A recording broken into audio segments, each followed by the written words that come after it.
let's make sure you got plenty of water. Come on. Let's go in here and look. Come on.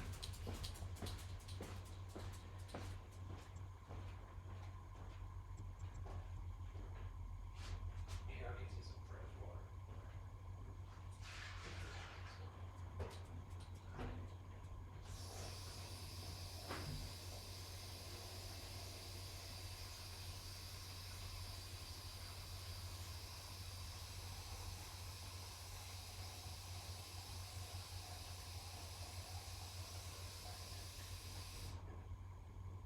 Here, you want some water? Here, buddy.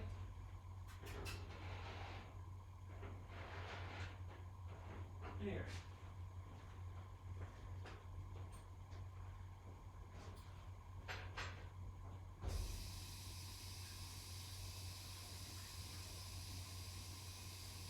I got you some. You gonna drink it?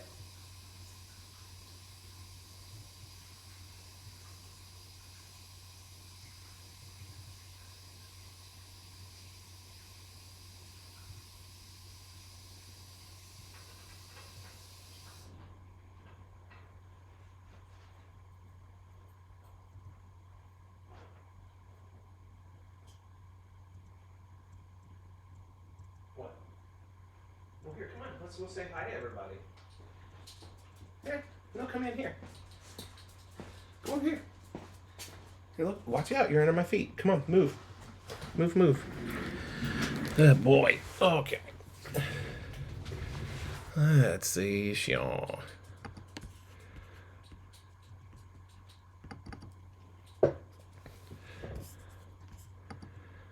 What's going on, Trey? Hey, kids. So give me a second here. I'm trying to get wound up.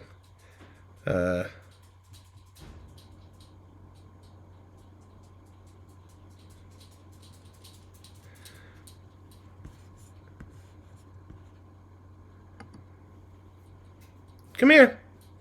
Come on, Charlie. Charlie's with me. So, yeah, he is still my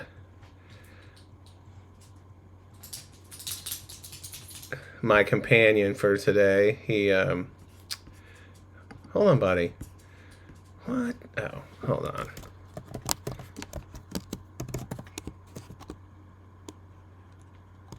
I think. Ugh. So I've got this computer at work that I have to remote into sometimes. And I'm so used to having Touch ID on all my Macs that I sincerely and severely regret the password for the machine.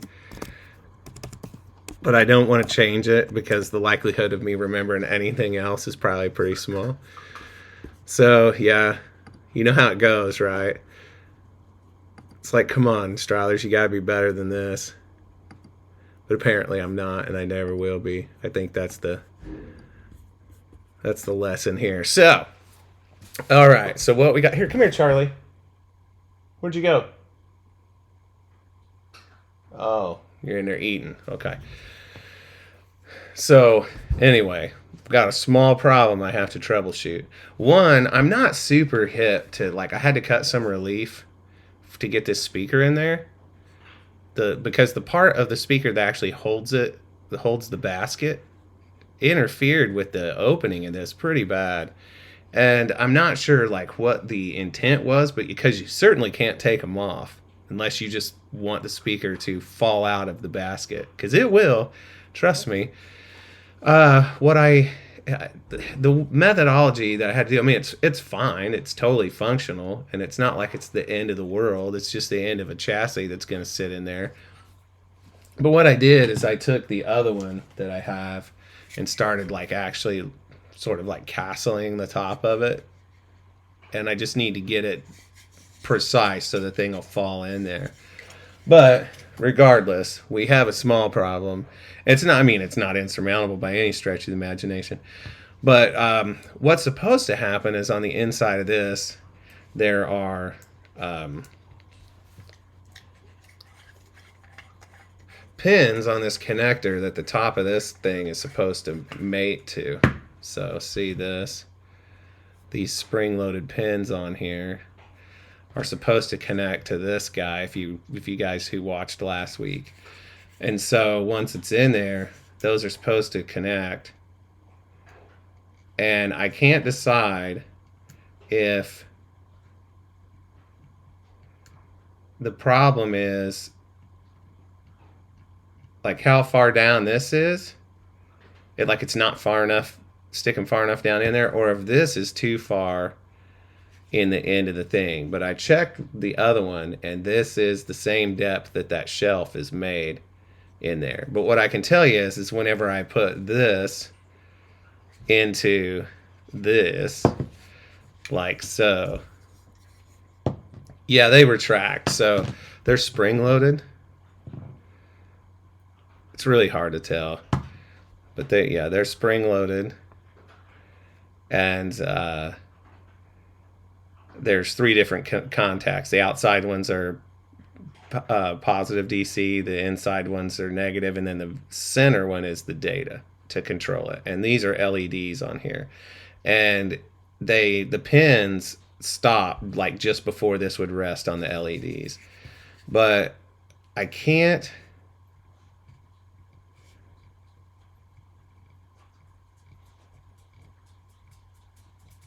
I mean, they make contact. Apparently, I can't solder guitar volume pots because my guitar still doesn't work. That was a super huge bummer on a Sunday. Had a gig at the stadium at the Blues game, St. Louis Blues, and yeah, no sound, just as I planned.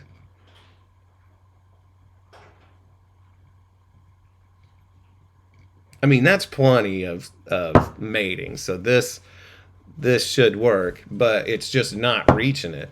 I can't. You can feel the spring loaded part really easy. So anyway, I'm gonna pop this thing in here, and there's a positive stop on this. You can see it sticking out, and when that's screwed in, they should touch, but they don't. I'm gonna see if I can get a precise enough measurement. I don't have a precision ruler that's small enough to fit inside the end of that thing. So, where is it? I've got this. There it is. This little tiny tape measure. Let's see.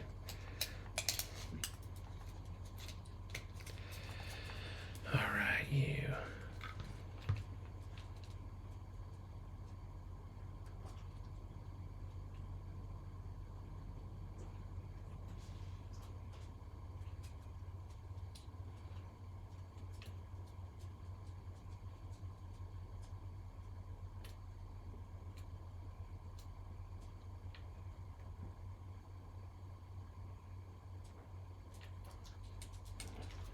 Well, if this is accurate, it's like 9/16 of an inch from the top edge down there.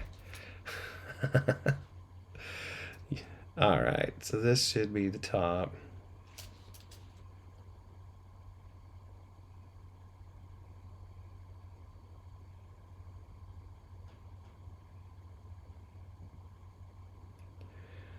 Man, it seems like it should reach. I mean, because it's supposed to be just barely, right?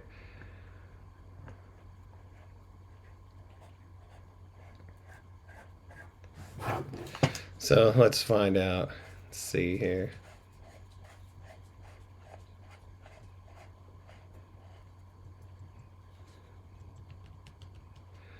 Okay, that's definitely as far as it goes.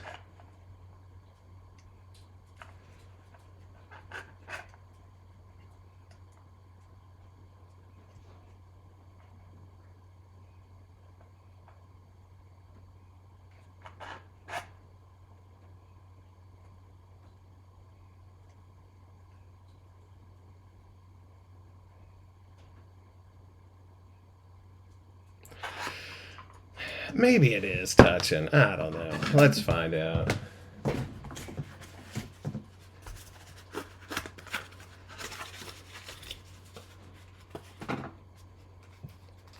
Sure doesn't feel like it is to me.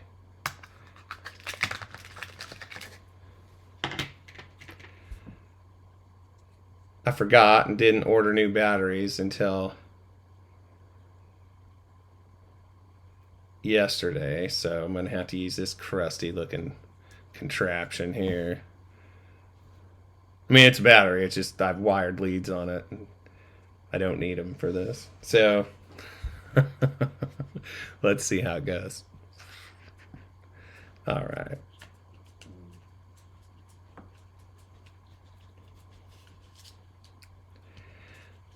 All right. See, shasha, it's in there. All right, works, right? Okay. Let's turn it off.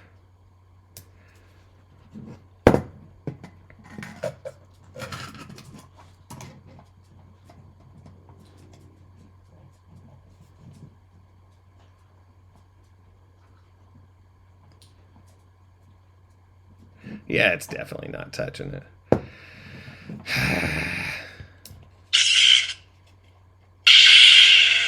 Because if it had, this would have lit up. And we can plainly see it's not, right? Settle down. So, it's alright, Charlie.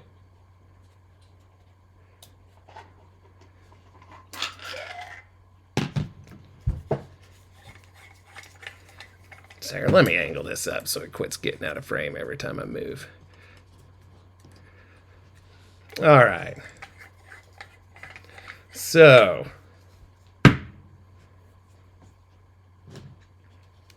got to be pretty careful here because I don't want to get these mismatched. It's not going to wreck the crap out of it or anything, but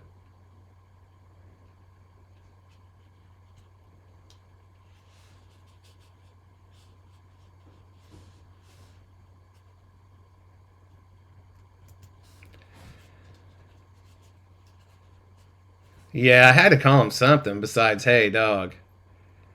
He looks like a Charlie to me.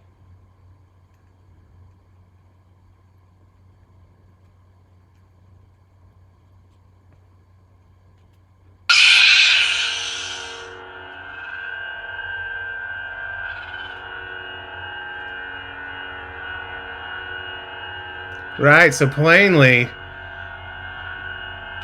it works.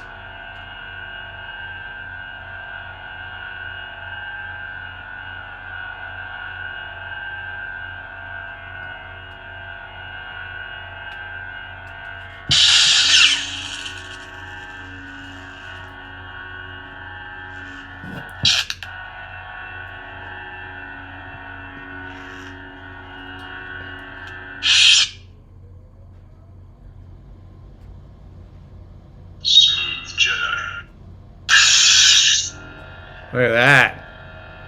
Right? It's beaut. See, the LEDs will be lit up inside there too when it's inside. Alright.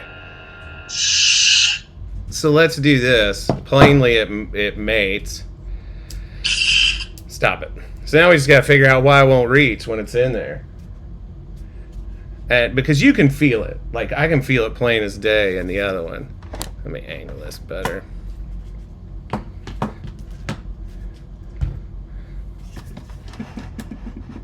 There. Yeah, it's got to be close. And so the thing is, this particular chassis is designed for one manufacturer. Sorry for the furnace being so loud. I hope that's not like deafening on there. It is my laptop's condenser mic. Okay, man. So where's that case? There it is.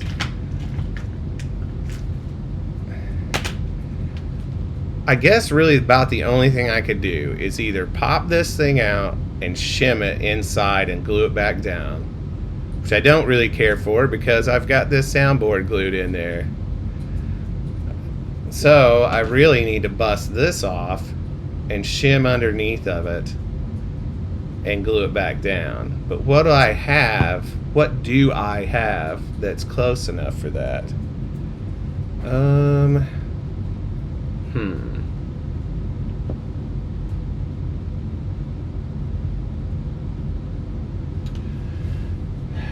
Well,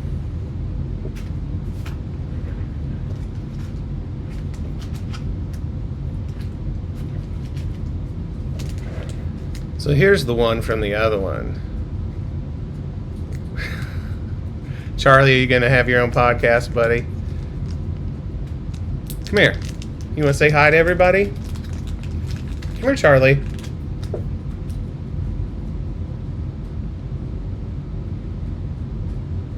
I mean, they're definitely the same height. So, it's not going to take much, whatever goes in there. But it's got to be round. Well, here, let's use this as a measuring. Come here, Charlie. Come here, bud. Come here. Come here. I want you to say hi to everybody. Can you come up here? Here's Charlie. You want to say hi? Yeah, are you my buddy? She's a good doggy, huh? Yeah. Let me set you down. Here, you want to see the big camera? What's all this? Are you going to help me? Okay, here you go. Let's hop down. Oh, there you go. What a good boy. You want me to stretch this blankie out for you? So you don't chew on it, though, okay? Here. It's not for chewing on. Okay. So what we got to do is make it to where it's essentially shaped just like this, except extremely thin. But strong enough that it's going to hold it together. Shim material.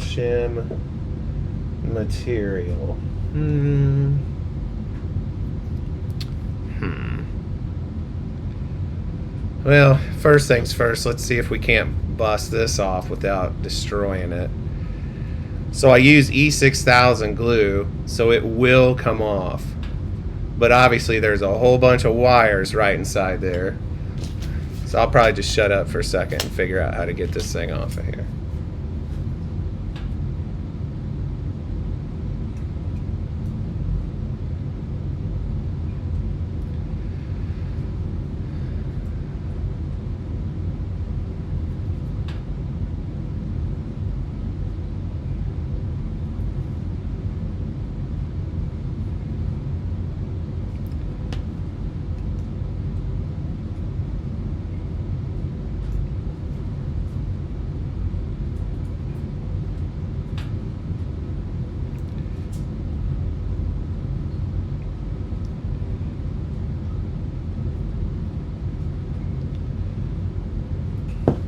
Where's my razor knife?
Something that works great on taking that actually, I have my little heat gun right here on my soldering station, but man, that could get out of hand in a hurry. I don't feel like going that route. If you've never used E6000 glue, it's a lot like rubber cement.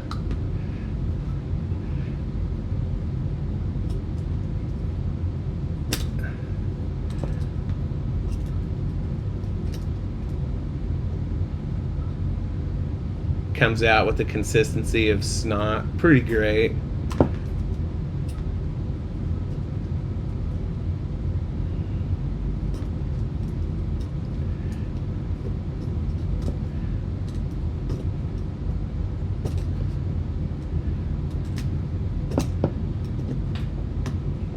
I bet a great big pair of channel locks would do this. Oh, look at you guys. You guys are the best. The best, Jerry, the best. All right.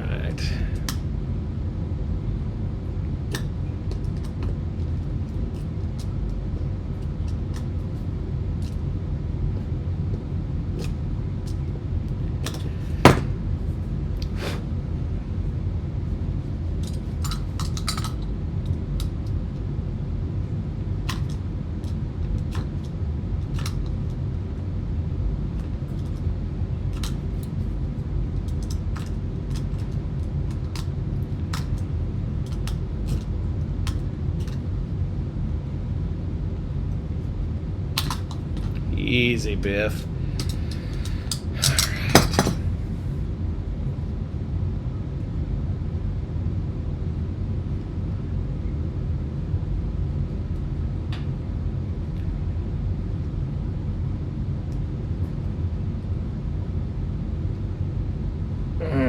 All right. Need some big ass channel locks.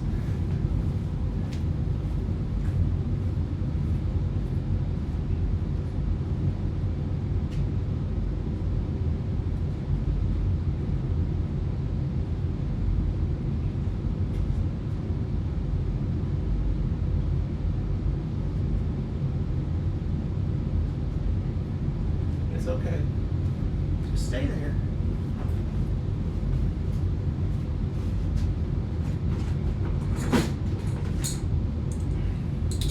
Or maybe a little one. All right.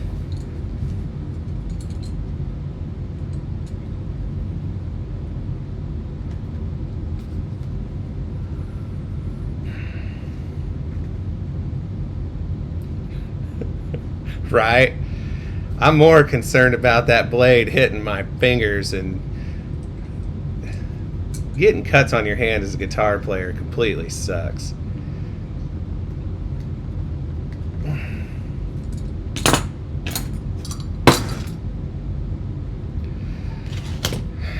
Maybe I do need to heat it up. Will that work? Yeah, it probably work. The lights might flicker a little bit, just FYI. That's pretty common for when you're using a heat gun.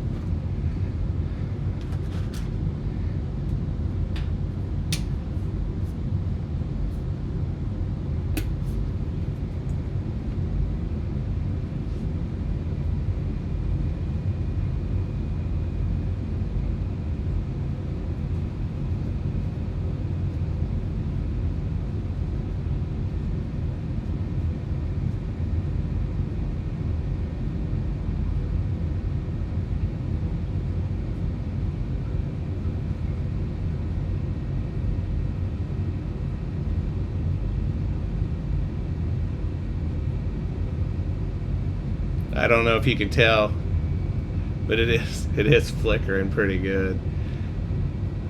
All right.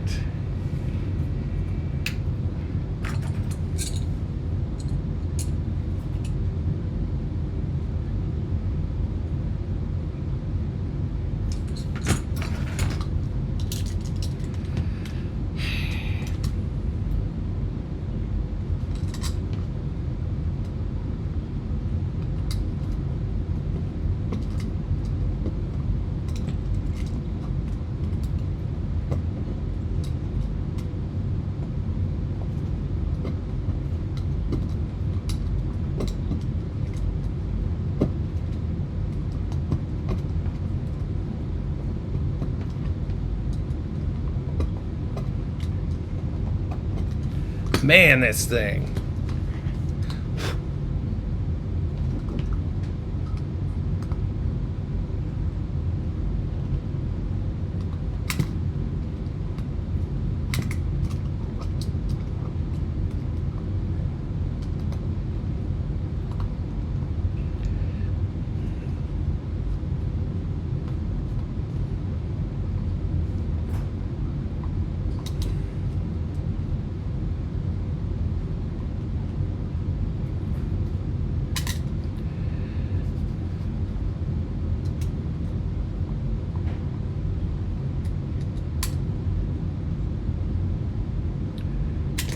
can see that it wants to pop out of there.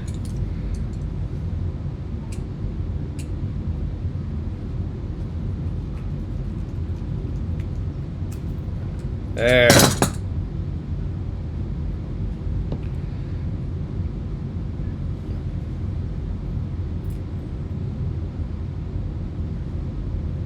Yeesh, gross.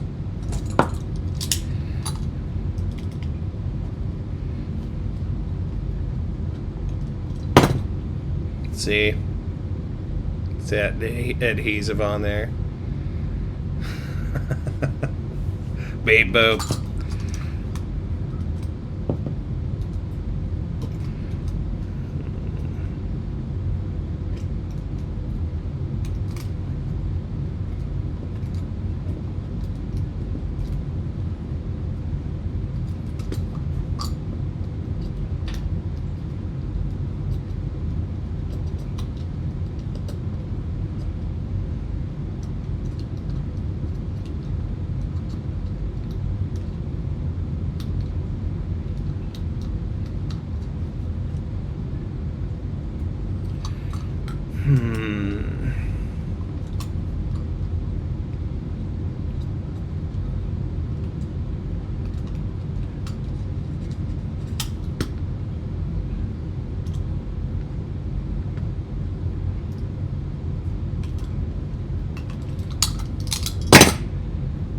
Sorry, I bet that's loud. What usually works best for this stuff to get the old adhesive off is to just like try to roll it off as opposed to actually cut it off. And if that doesn't work, it'll be time for the acetone. That'll get her. I'm just not in the mood to smell it right now.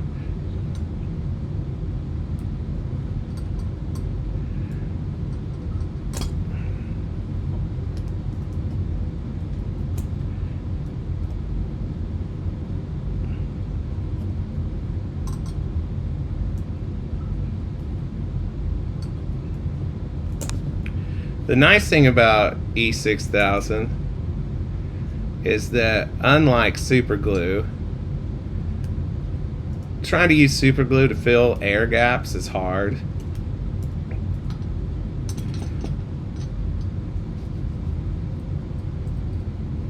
Because typically what makes it want to cure is lack of air.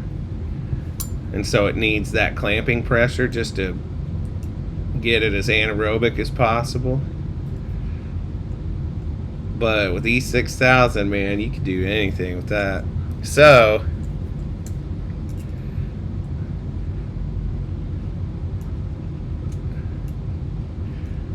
all right.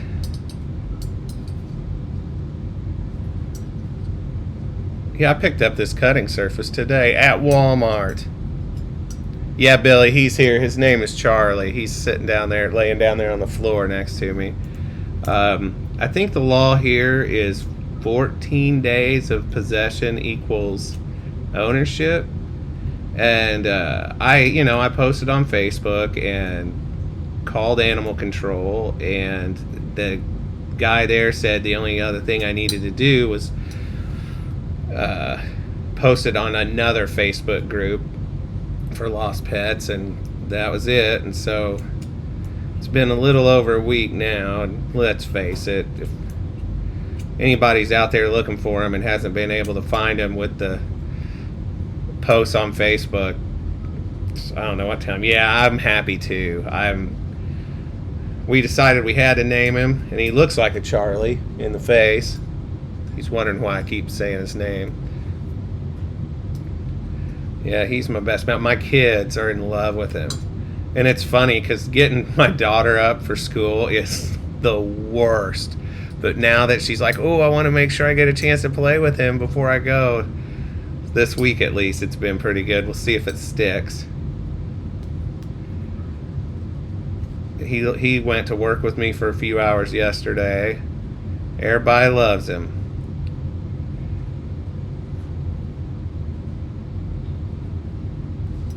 All right.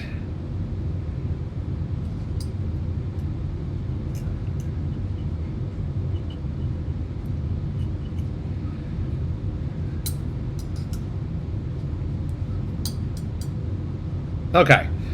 Yuck.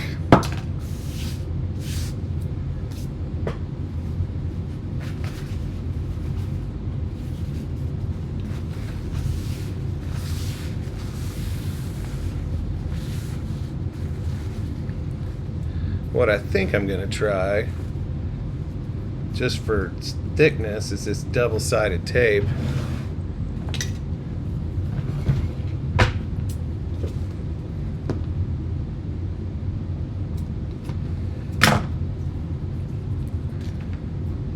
Where? There it is. So this is shaped just like the one that's on there currently.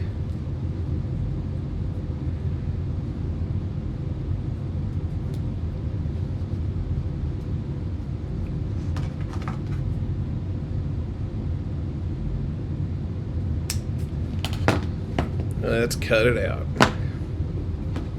Let me move this.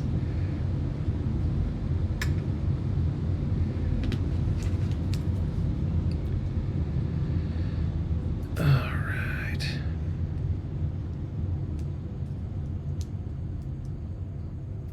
Appreciate everybody watching.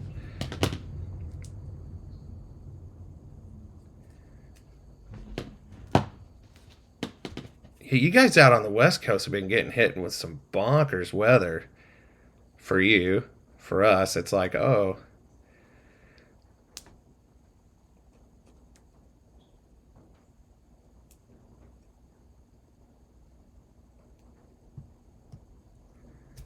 Hey, Rick, I bet all the scissor noise is pretty interesting. All right. Let's cut this inside part.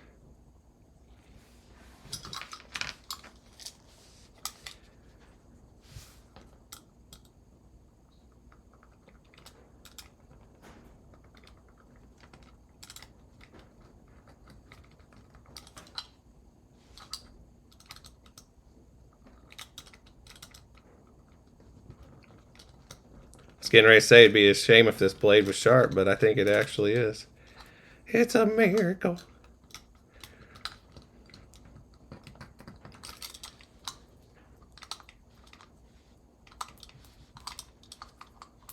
Oh, no, you don't.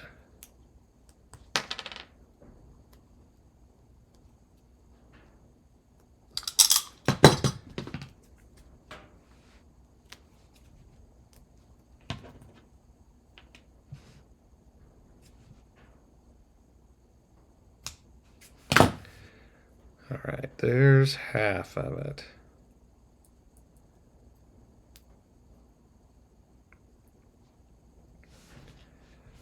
Let's do another half.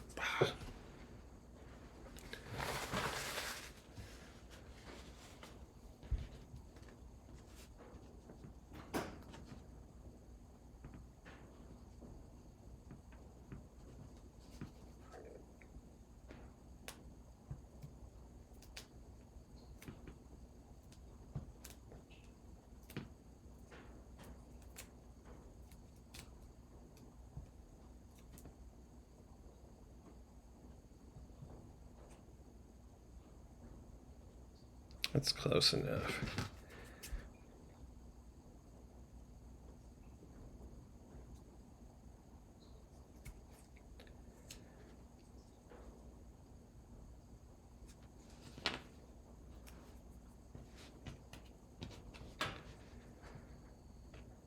The nice thing about this is that the inside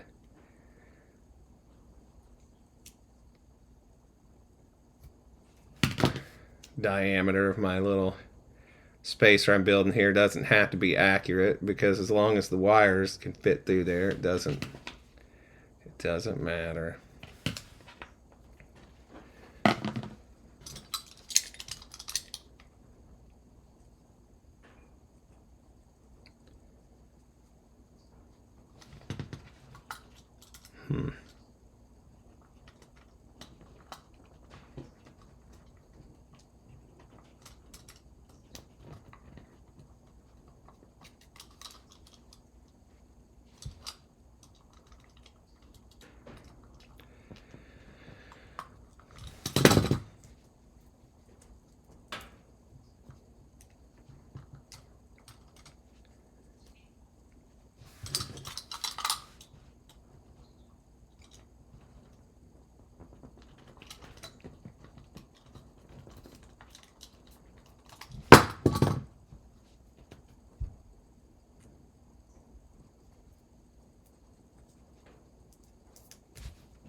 That was weird. I wonder what that was.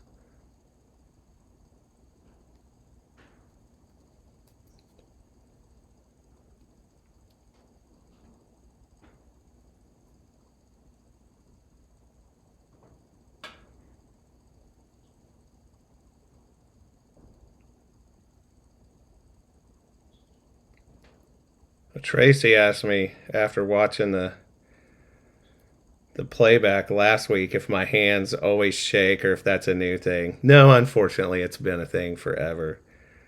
I remember whenever I was young, I was working for the place my dad uh, worked at, and he was back in the electrical area, and I was soldering and like building a control board for a CNC back gauge. I realize these are just a bunch of words. If nobody knows what I'm talking about, my apologies. But anyway, I was using like one of the big magnifying glasses on the articulating arm to do it, and like for me, I'm so used to it. Even then, I was, you know, 18, 19, and watching through it, and I could get off me. My hand would shake with the soldering iron going up to it, and then I could touch it and hold it still, and he was watching me do the thing, and like suddenly just grabbed a hold of Cruiser. Did I tell you happy birthday? Oh, I bet I didn't. Well, that was on purpose. I'm just kidding. So I'm so sorry. I meant to.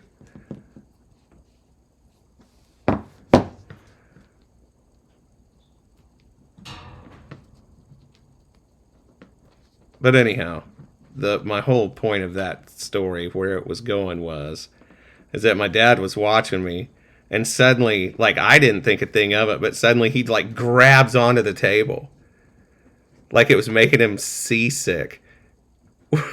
Watching it, it's like he said, "You need to go to the doctor."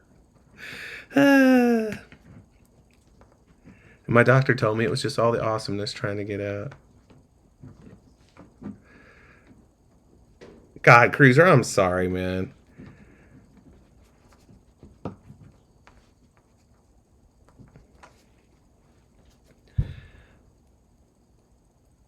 I even had a note in my phone about it too.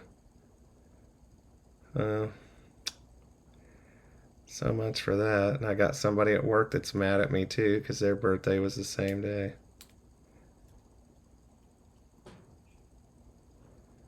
Sorry, Dennis.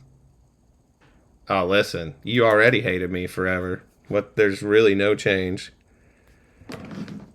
All right. Is this gonna be thick enough to bridge the gap? I guess we'll find out.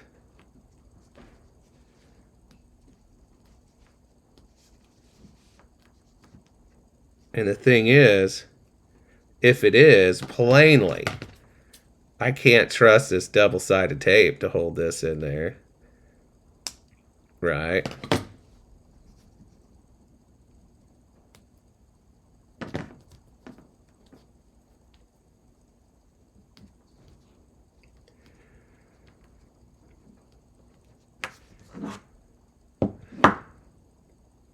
It's not as thick looking as I thought.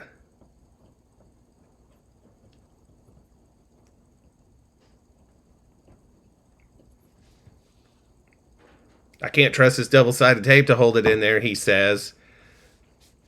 That's right, Rick. That's true. I called Klondike 419.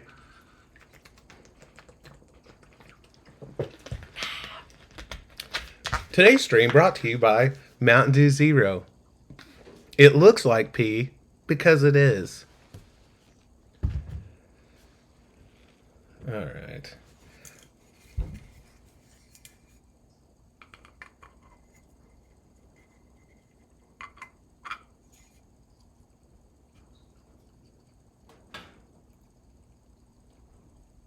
So this is how it's going to be, huh?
Well, I guess let's see.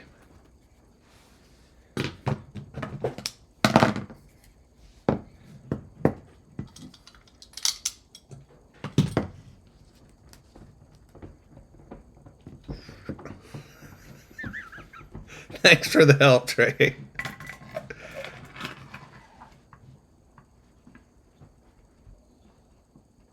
Oh, see, now I feel the springs, which tells me it's going to work great.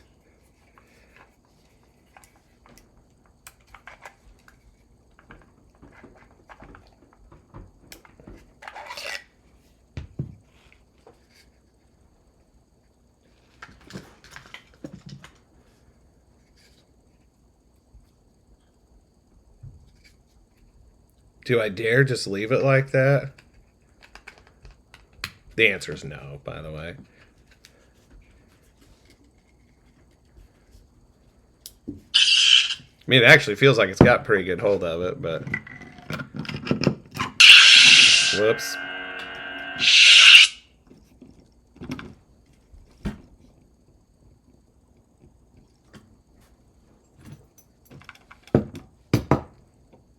If I didn't have these wires on here...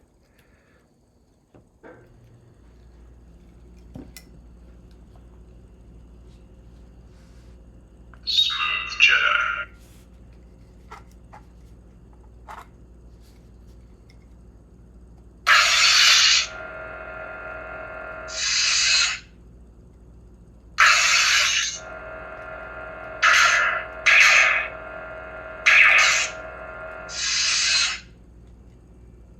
Smooth gray. It's hard to tell. That's green. Smooth fuzz. Smooth fuzz.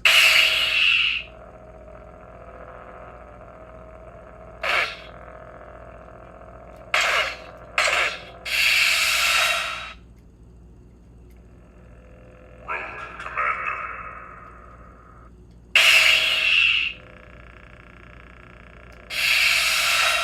Rad.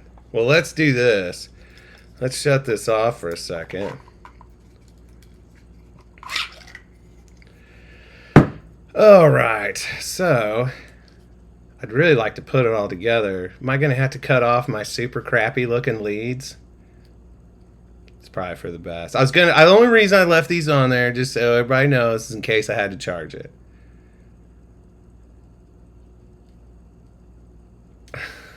Exactly, Chad. Exactly. That's just what I was thinking too. God,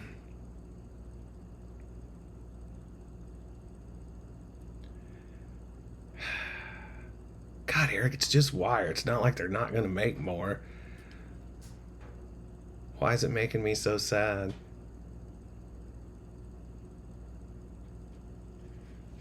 I'm being weird now.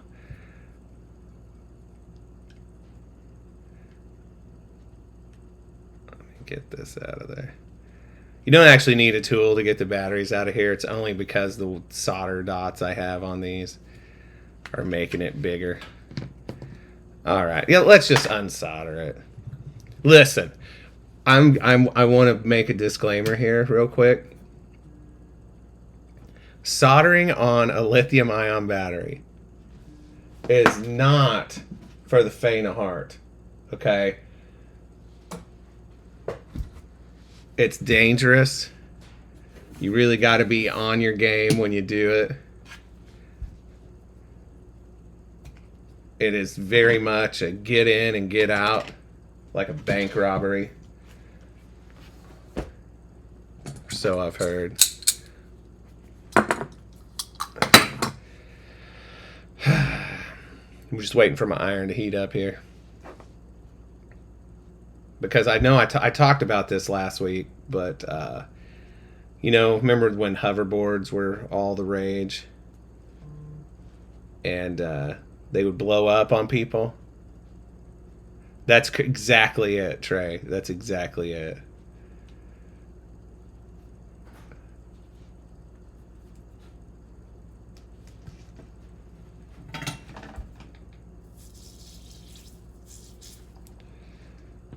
Now listen, Everybody dial 911, but don't hit send until I need you to.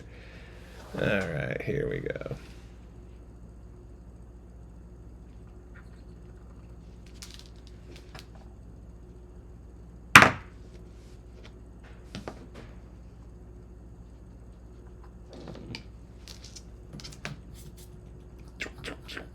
You can't see. I've got my Weller soldering iron tip cleaner right here. Excellent invention, by the way. Super happy with it. It's just a bunch of like brass looking steel wool in there. You jam the soldering iron tip in. All right. So, hey, if anybody want to learn something about batteries real quick? Shut up and build, you stupid. So, see this stripe right here? I don't know if it's. Yeah, you can see it on the camera, okay. That silver stripe right there. So, this is part of a circuit that whenever I talked about a protected versus unprotected cell, this is a protected cell, and this is this little strip is hooked to the negative end of the battery, and it comes up here, and underneath this little button assembly, there is a circuit board that monitors the current draw on the battery, and if it goes over a certain amount, like especially if it goes straight to ground, it opens the circuit. It's quite handy. All right, let's put this thing in here.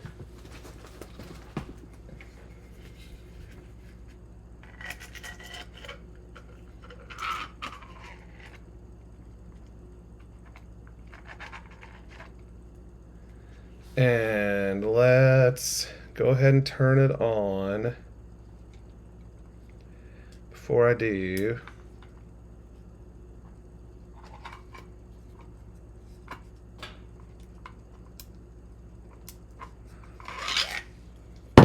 I think the heat from the soldering opened the overcurrent protection.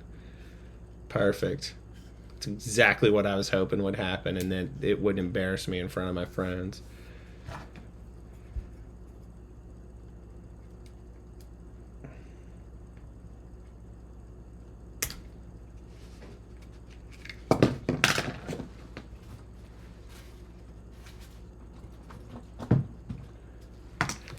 Meter time. Volts DC.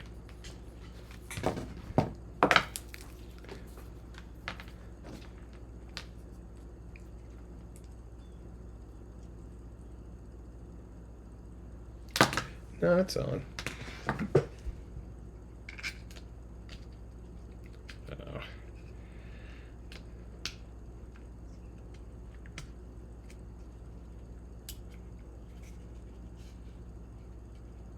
Why is it not making... Not the sound. That speaks hard, not the sound. Shut up, lady.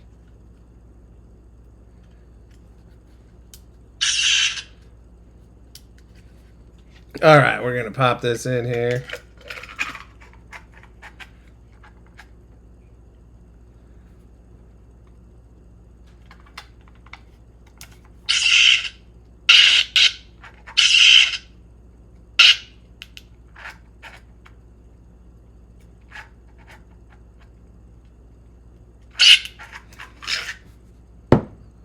Dang it, battery.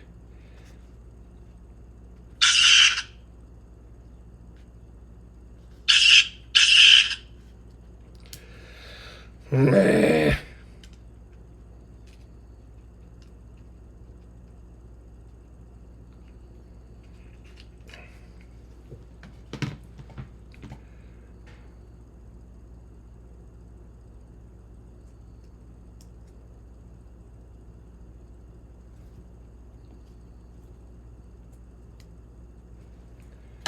It shouldn't be that bothersome.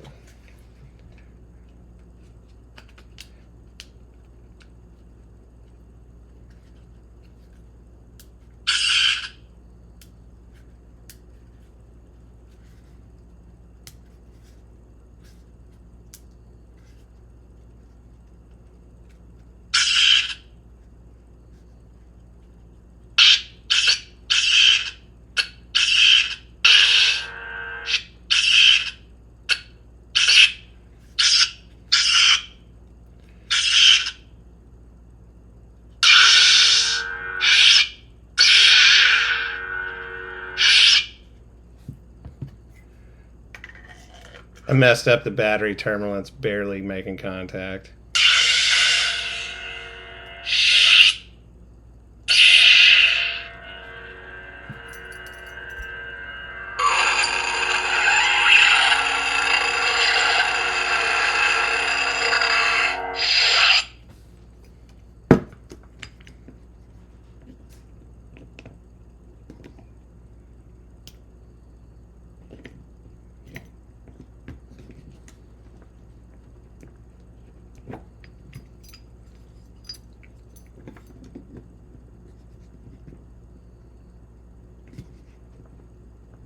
I'm gonna have to sand that some more.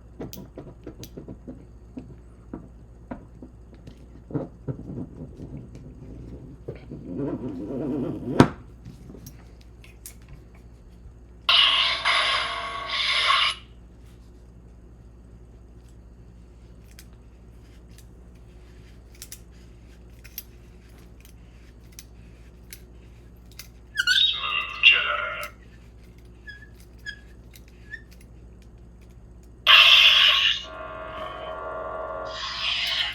All right, let me. Whoops. Let me grab something. Let me look for something here. Entertain yourselves. Dude, this meter rules. I just took one of these to the recycling place, the electronics recycling. Back in 1993, there was a huge flood in St. Louis. I mean, it was all over the news. But, oh, Rick. Anyway, the place I used to work at was completely submerged during that flood, and that meter, it was before I worked there, was inside there. And yeah, it didn't survive. But the reason I bring it up is I tried to fix that one because it had a display issue, and it just didn't work. All right, hang on, I'll be right back. Wait, where's that box at? Think, Eric, think. Talk amongst yourselves.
So here is a 7/8 inch diameter blade that I made for another project quite some time ago, and the saber for that is still just sitting over there in a box, unbuilt.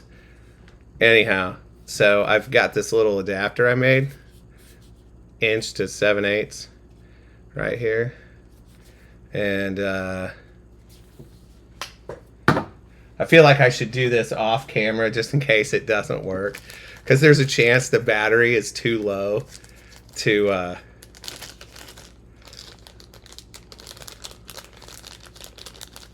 so I made this blade. It's polycarbonate tubing, and this one, it's like a sort of a trans white.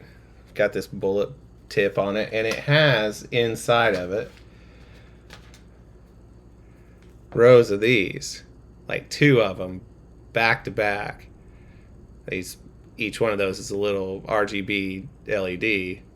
No foil. I've got this diffusion foam over it.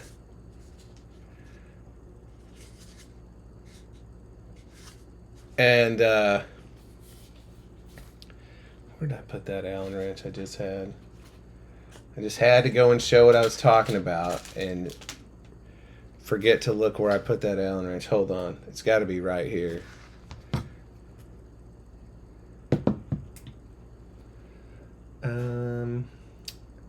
There it is. Yes. So the blade I'm going to make... Yeah, so here, I'll show you real quick. So I've got 2 long strips of these LED. Here, I'll hold it up to the other camera. See that? This LED tape. And they're very dense. It's like 144 pixels per whatever the length is. Anyway, there's 2 of these stuck back to back and then soldered onto that concentric circle connector. And well, let's just find out if this will go work.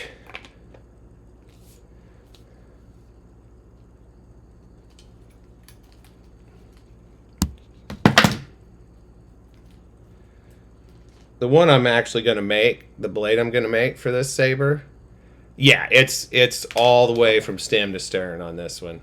They're just under the edge of this.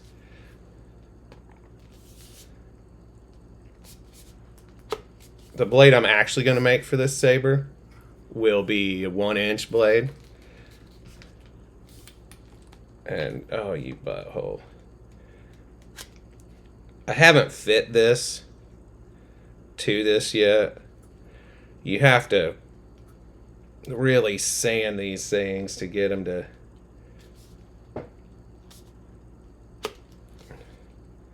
sit the way you want. I'm not going to swing this around because this adapter, I am unwilling to jam this adapter way down in there. Look at it. Now the end isn't lit, if you can tell. Whoops.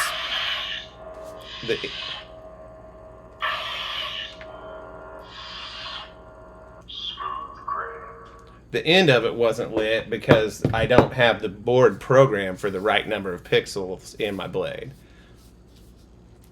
As you can tell exactly how many are on it so that the light effect will be perfect. But then also, because like you can set the extension and retraction time and it will be accurate for the number of... Oh no, I held the button too long. Did you hear the music start to play? But anyway, the end of it's not lit. You could maybe tell in the camera shot.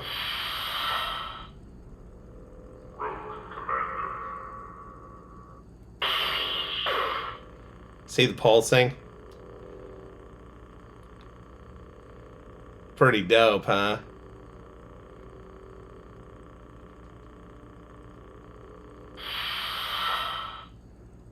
And what's cool is with those LEDs in the base, now they're blocked by the blade end, but you end up getting some light out of them, and it really makes the bottom of the blade look like it's flared.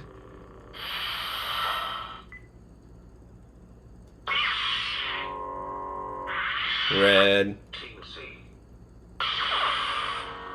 white,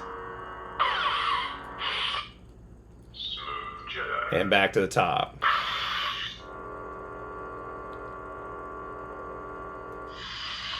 Smooth gray. Pretty dope, huh?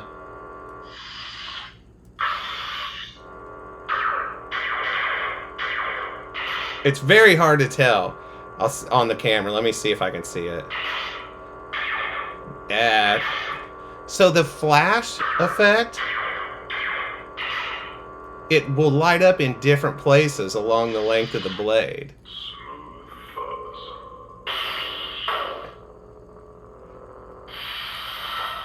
Anyway, pretty neato, huh? Let me do something. Well, I'll just set it right here. All right. So now I need to very carefully get this back open.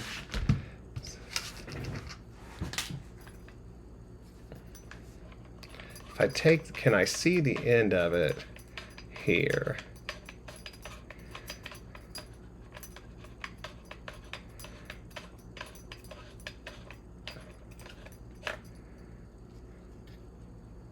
Oh, so close.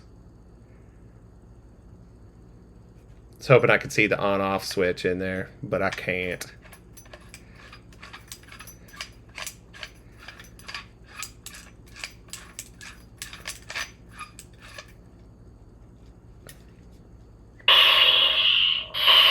Yeah, this is going to keep happening until I get this thing off of here.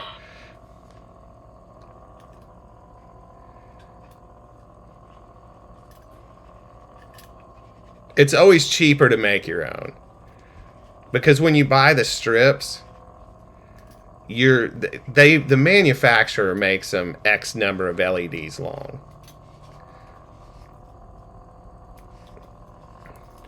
And so when you get them, that the blade manufacturers are doing the same thing. They're just cutting off the end that you don't need. Now, the ones I bought for this project, it's the coolest thing I've ever seen. Somebody in the saber community came up with this idea, and what they've done is they call it a pixel stick.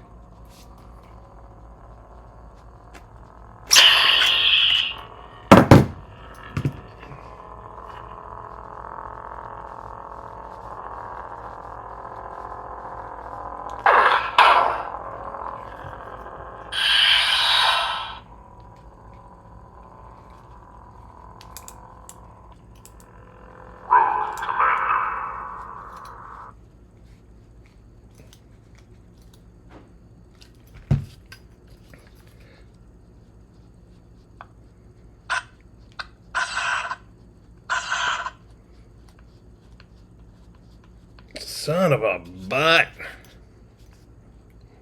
Just trying to be careful so I don't break anything.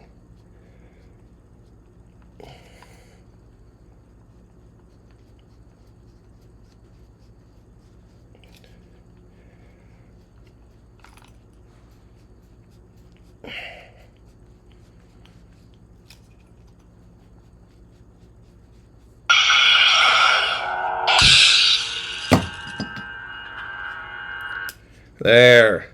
Obviously, this will be all sanded and nice. You have to fit all of this stuff to each other. But anyway, there's the saber. Now the question becomes, do I let that end, do I let that rubber tape hold that together? I don't. Hey, thanks, Chad, by the way. I don't know that that's the way I want to go. I mean, honestly, it will probably stay in there forever, especially since the tolerance inside there is so tight. Yeah, you can sort of see it. The outside diameter of this is very tight in there, so it's not like it's ever going to go anywhere. The only thing it could do is fall that way, but the chassis will always push it all the way up to the end. But you know how it is. You want it to be the best it can be. So now we're going to have to find a way to make it permanent. So, what are the options? The rubber's great, actually. I'm very pleased with the job it's doing. So, what I really need to do is just leave that there as far as the height part of it goes.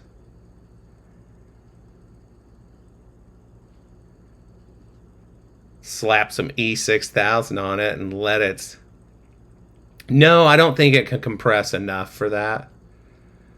I mean, there's always a chance, but I doubt it. So, I mean, we're just talking about such an insignificant amount. Obviously, the ideal situation would be that I had some, like, 3D printed disc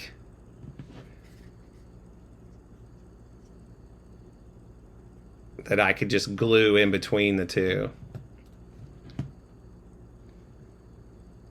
But it'd have to be, like, super thin. Basically, what I'm looking for is a washer.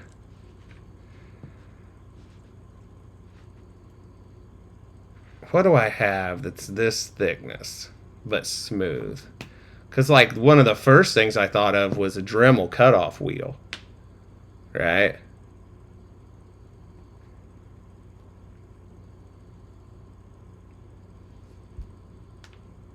That's actually not a bad idea, Tracy Moon.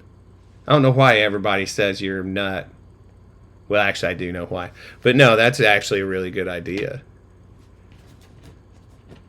Huh. Maybe that's what I'll do. I'm not using this big old cutting board I just got. I was torn between this one and the next size down because there was like a $15 difference betwixt the two. But man, I'm glad this is the one I went with. All right, let's think about this for a second. What should we do?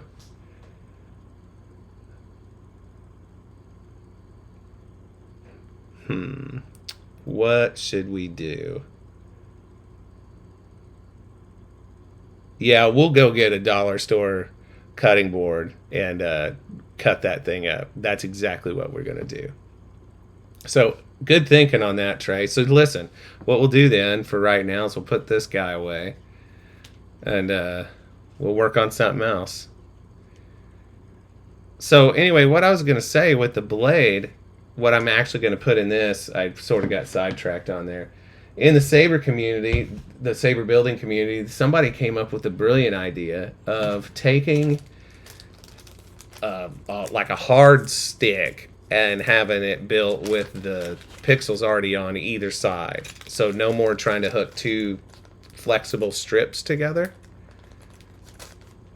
You could just use this one stick, and so that's what I got to build this blade. And it'll be 1 inch diameter. The tube's 1 inch diameter. Rad. Rad, rad, rad. Let's get this battery out of here. Hopefully, I ordered some batteries from the custom saber shop, and Tim over there is doing the Lord's work. He'll have it to me in no time flat. You stay there. Do I want to work on the blade? Nah, I want to wait until I have all the material like set out in front of me and know what I'm doing before I bore everybody with that.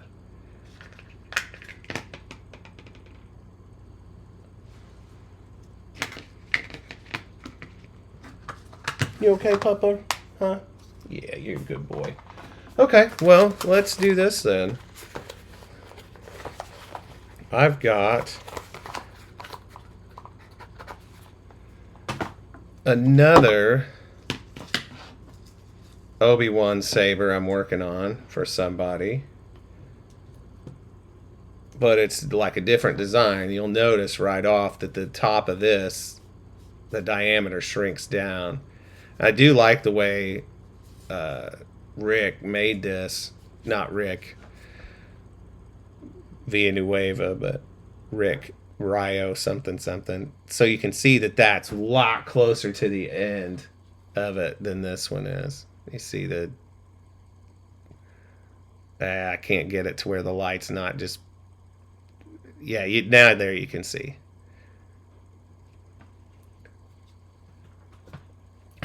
No. I shouldn't have said it like that. That sounded mean. I didn't mean it like that. So in this one, everything's a lot tighter. And so the blade, or I'm sorry, the board and the battery are back to back. And I love Luke, and he knows it. The blade and the battery are back to back. And so the design of this thing is awesome.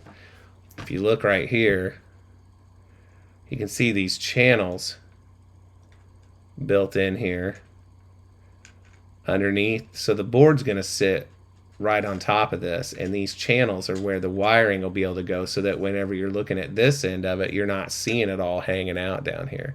Once I'm done, I'll probably make sure it's all tucked in there and put a little bit of E6000 on there to keep it hidden. And then up at this top, this compartment right here is just for all the wiring connections here you can make, and then you can hide your excess wire up inside this. Pretty nifty. I love Cruiser, and he knows it. All right. And then on this one, the speaker actually fits in the end of the thing. So let's put this over here for now. Actually, let's do this. You come with me. I'll tell you what. The people who design this stuff ultimately, it's pretty wild that I mean, for people who aren't into this, the amount that these things cost seem ridiculous, but when you think about what's happening here, like this empty saber hilt is was like $300 plus a little bit more for weathering. And I mean, that's for what it is and for no more of them than they can sell. That's a pretty good price. And then, designing these 3D printed chassis, whoever the guy I can't even think of his name, that came Frederick something something that came up with these Profi control boards. I mean, come on. All right. Let's put this back over in here. Let's go get that other saber hilt. If anybody feels like watching a bunch of saber or a bunch of solder, and you're in luck because you're getting ready to see some. Come in. Would you go in there? There. All right. You know what? Let's just get the board.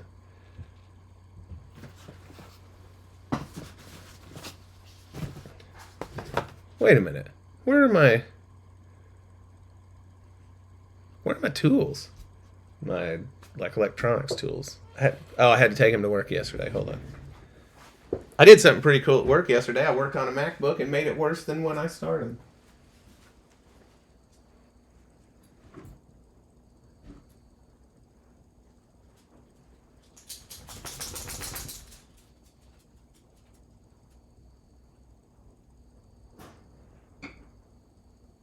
What, bud? What? What is it? Oh, you good puppy dog, yes you are. Charlie, what did I do with that thing?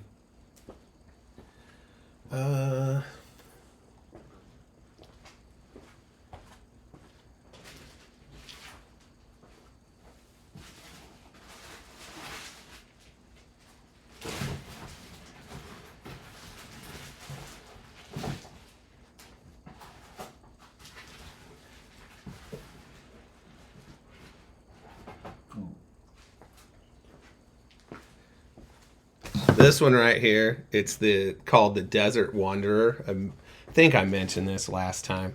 It is the Kenobi series saber, and I've got the emitter off. It doesn't look like that, but anyway, that's what this is going in, and I gotta go find something, so I'll be right back. And oh my gosh, ugh, the baby.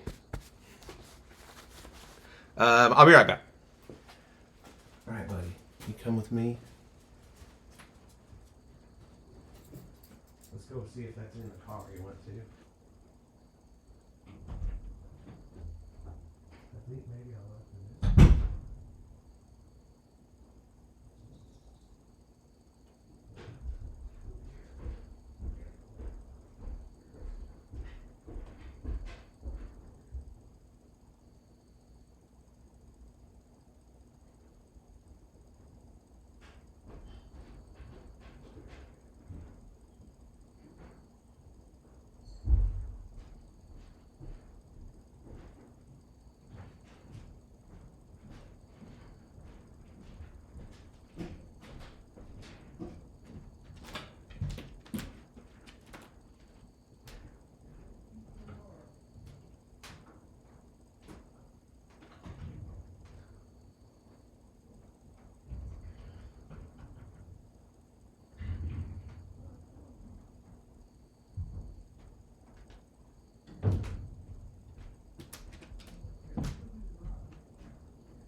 all right.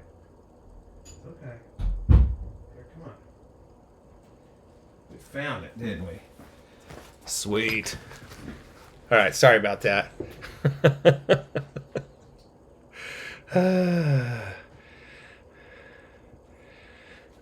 Aye. Good boy. Okay. All right.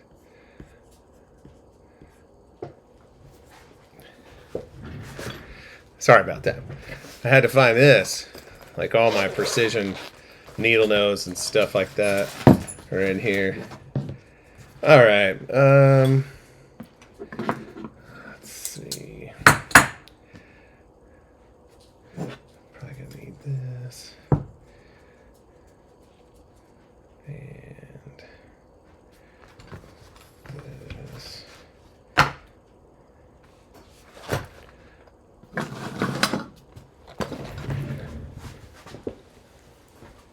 What are you doing, bud?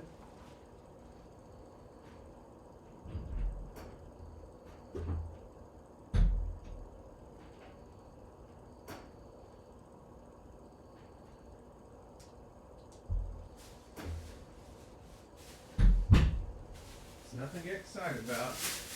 Just an empty bag. Got to put all these wire ends and everything else in there.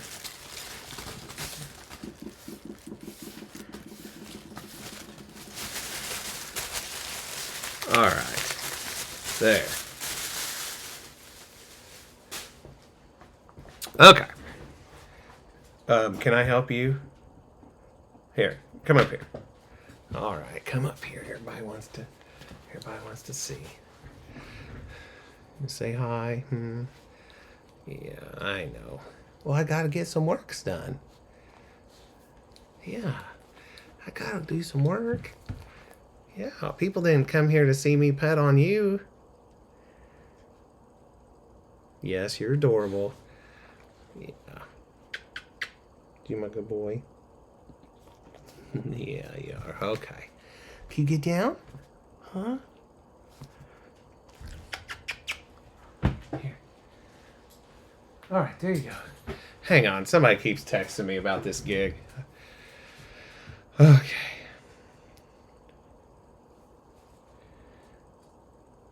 I will get with you this afternoon. Rad. Heading to Nashville to play a gig at the end of April with my good friend Abby.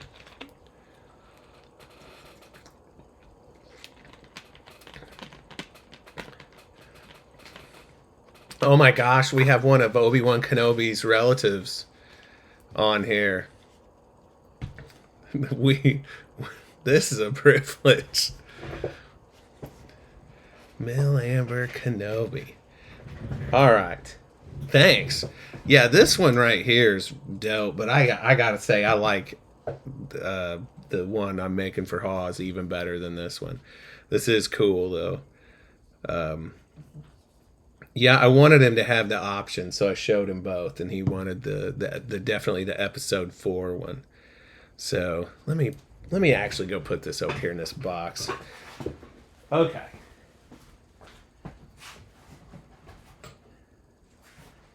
All right, Notorious DOG, it's time to get down to business. Okay. Trophy boards.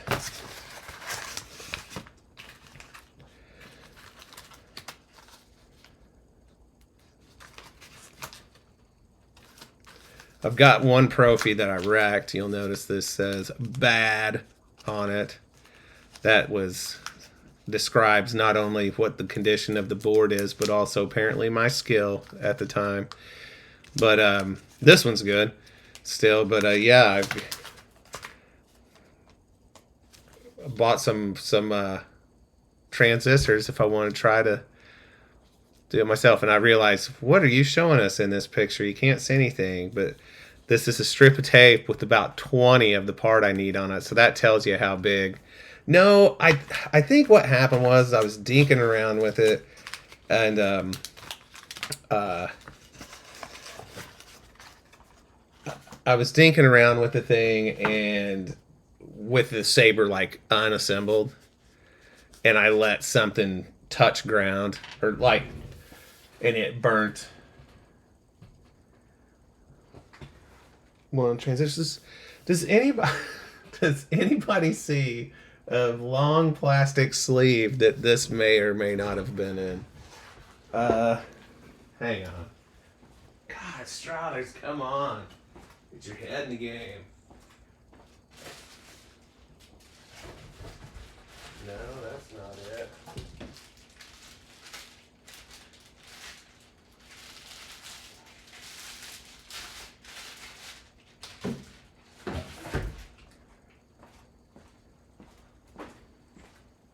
What'd I do with it?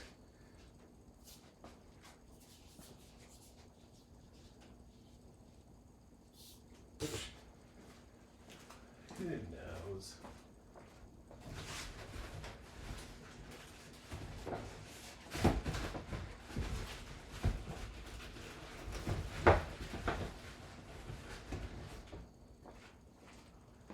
Well, we'll clean it up later, won't we? All right.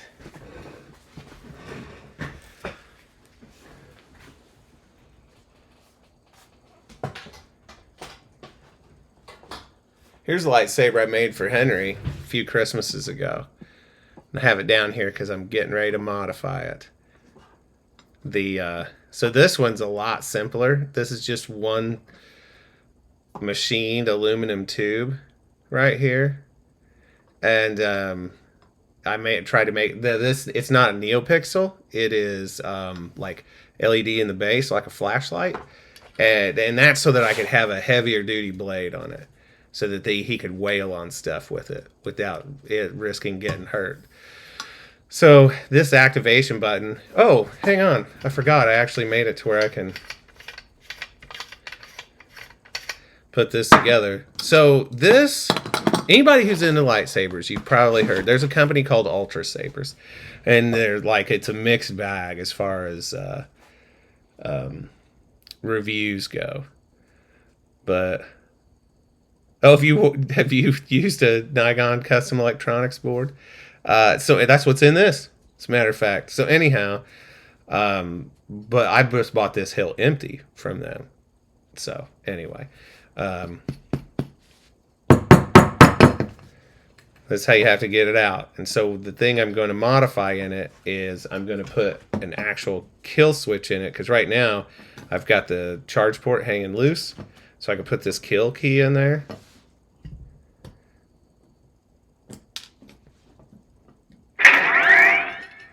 Because without that, the board just continuously draws current. Not a lot, but enough. In this, I have in-hilt charging. So you see the little, they call that an AV switch. I think that's a bit lofty of a title for a switch that just has a colored ring on the outside of it. But it's kind of cool. When you build it, you have to, like, that's hooked up as like an accent LED. Right?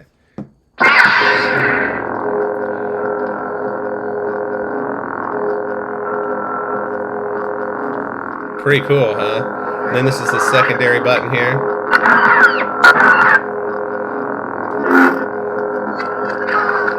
Now this is a Nigon Electronic Customs, I think is what it's called. I bet that's loud. Let me turn this off. But anyhow, where was I going with this? What the hell? Oh, I don't know if you noticed, but whenever I was rotating it, the blade changed color. And it's this thing that he has called dual phase. Right? Here. So, I realized the camera's probably freaking out. There, you can see it better in the MacBook's own camera.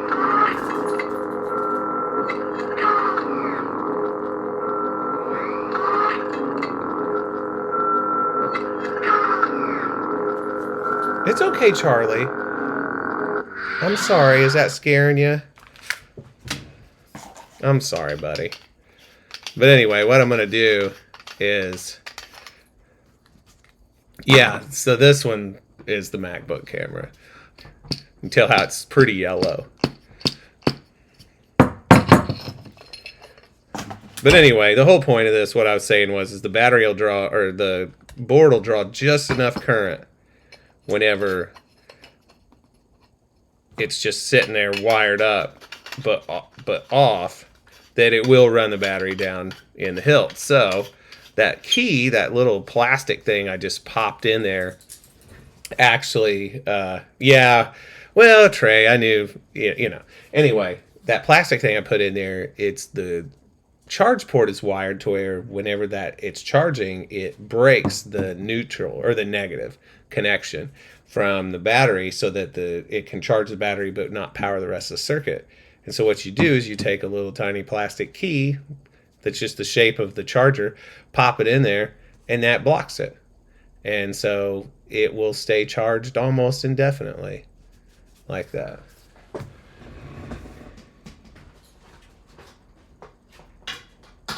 Okay.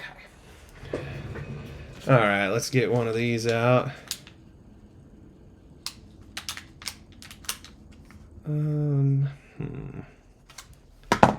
Guess it doesn't matter. Now, if anybody has any questions, what's up, Hut Armories? Feel free to ask. Again, you know, I'm just some dude that likes building lightsabers.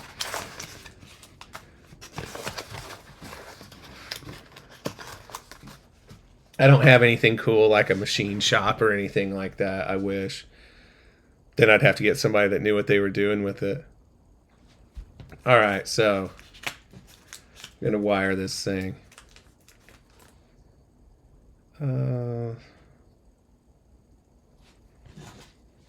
How tight is this? I'm going to mumble to myself for a little bit, so my apologies. Yeah, I dig that one. I actually made another one just like it for my daughter at the same time, and it's all silver, but she kind of doesn't care anymore, which breaks my heart, but also I get it. She's getting older. I'm gonna have to check out your channel. I tell you what, I'm actually just gonna follow you right now so I can see what's what.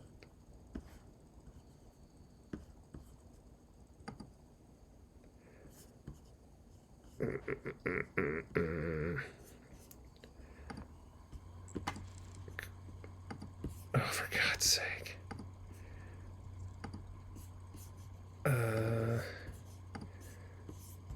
10 years from now, when I'm done opening 20 browser windows, I'll be able to do this. There we go.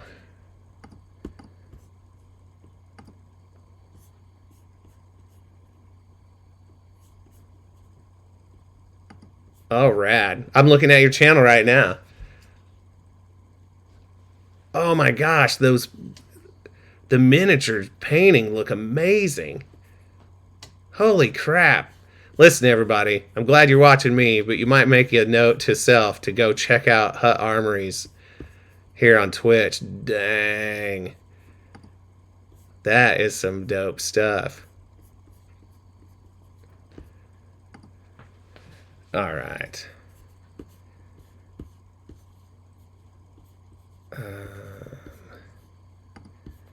Hang on a second.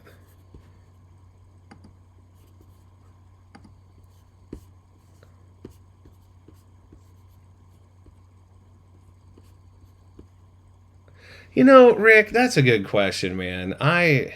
So my background is in electronics and like electrical engineering, and I worked in the industries like industrial automation was a big thing for me, like with what I did, and I enjoyed it. I liked the troubleshooting and the programming and that sort of thing. And one of the coolest things I did, like I was at this job where, like many places, they would buy the absolute lowest bid on a machine.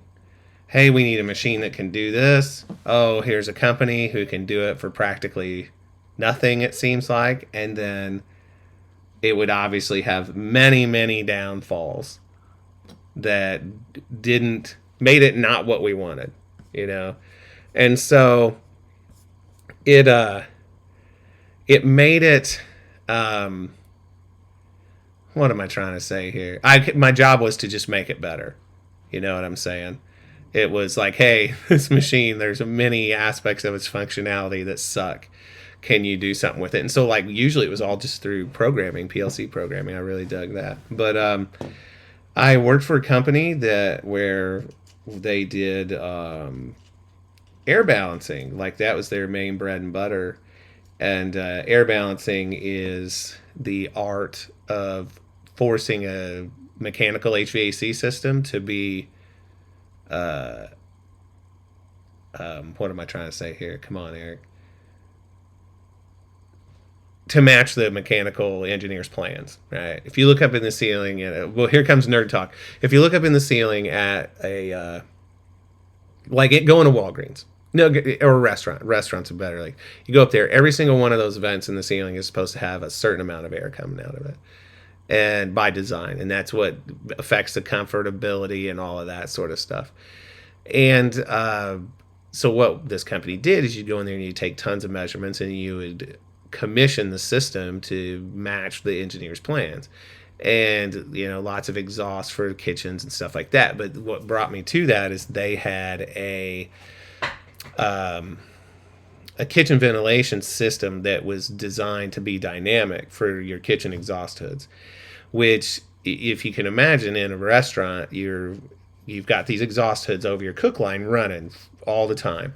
And what would happen is like once the heat load isn't as high, like you're at a slow time, but your equipment's still on, you want the fans on.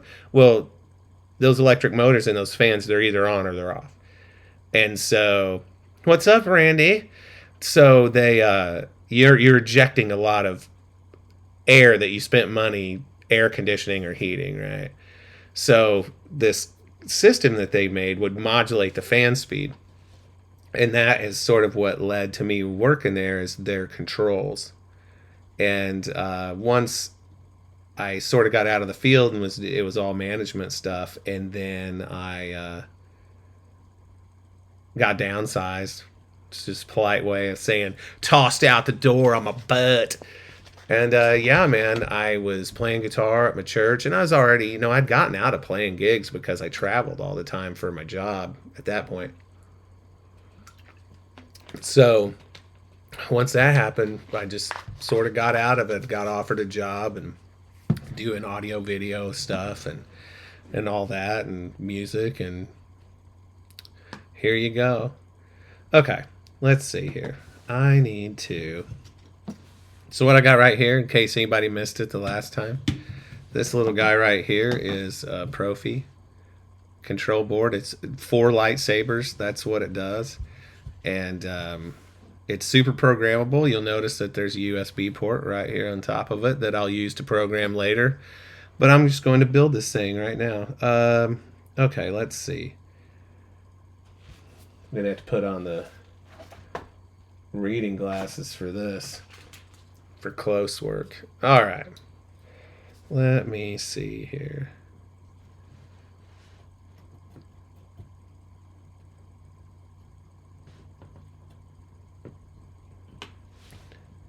Let me go to...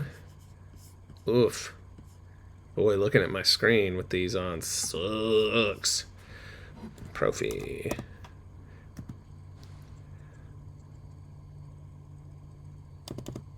There we go.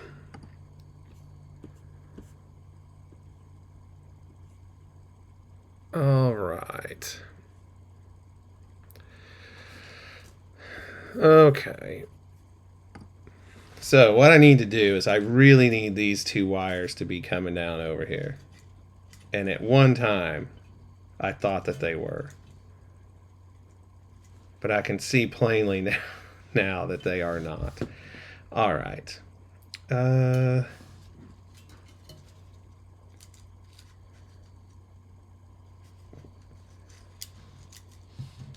just scoot over there.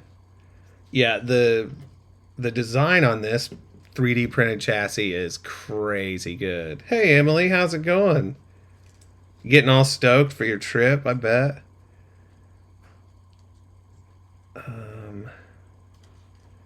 How? It should just scoot over there, right? There's no secret compartment blocking this. I'll try to make it to where you can see what I'm doing in here. Naturally, my first concern is doing a good job, and my second concern is making it to where you can see what I'm doing. That's the one bad thing about doing this stuff. Every mistake equals dollars. You know, that's just the harsh reality. I've been on an international flight from America, from the United States to America Junior, they like calling it. But let's see. Canada. That's where I went. There's that. There's that. Where's my data line? There it is. Yeah, it's all got to be on the other side. Come on, Strothers, get your head in the game, man.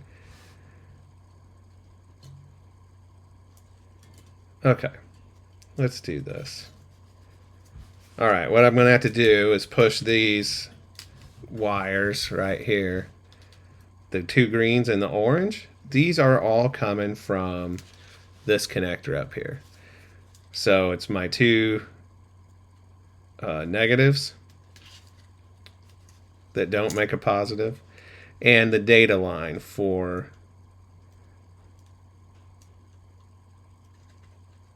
the addressing. Okay, let's just do this. I think the easiest thing to do is just reach in there with the old needle nose.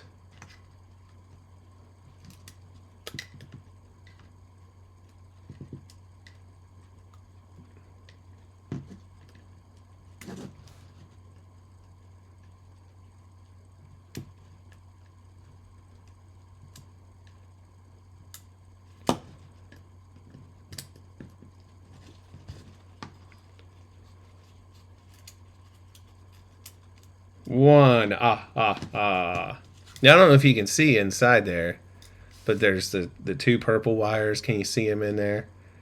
And then this red. So they're actually all soldered together and then come down with this. So the positive battery terminal and then the positive terminals for this are all connected and then come down to also power the board.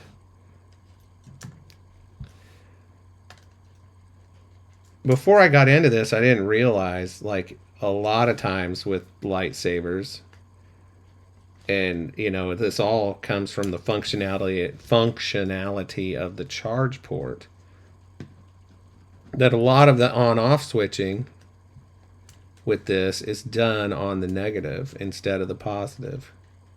Where, like, if what I'm getting at is, it's like in a car, right? Your negative terminal of your battery, because your car runs off DC voltage. The negative terminal of your battery is hooked to chassis ground, which just means metal, and everything in it is controlled by the positive side of the battery, switching on and off two components, where this is the exact opposite. The hot, the plus, the positive stays on all the time. Oh, hey, Cruiser, I forgot to tell you, happy birthday the other day.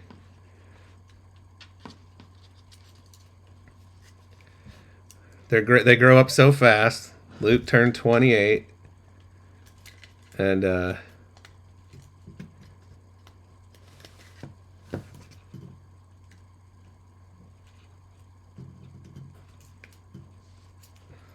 there. All right. So I need these to come down the other side. I need switch 1. Oh my gosh, it's like I forgot which way this board was going to point whenever I was working on it. I've got everything exactly opposite of where I want it to be. Because I want this over here. Right. Yes. And this over there, and that over there, and this over there, and that over there. Well, at least I did that, the bottom part right. Good job, me. Okay.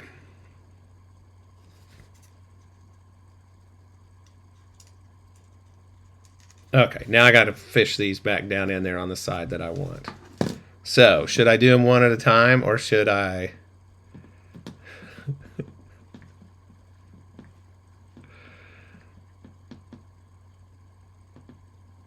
Man.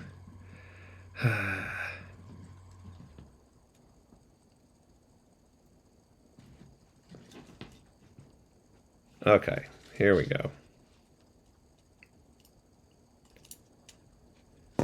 I think maybe I'm better off just doing these one at a time. Actually, you know what I really should do? What I'm not going to do is fish a wire up there, hook it all to it, and pull it back down. God, Cruiser's like Oprah up in here, man.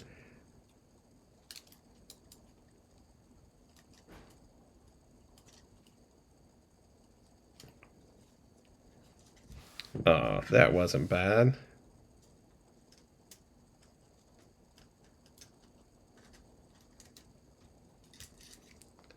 There's my orange.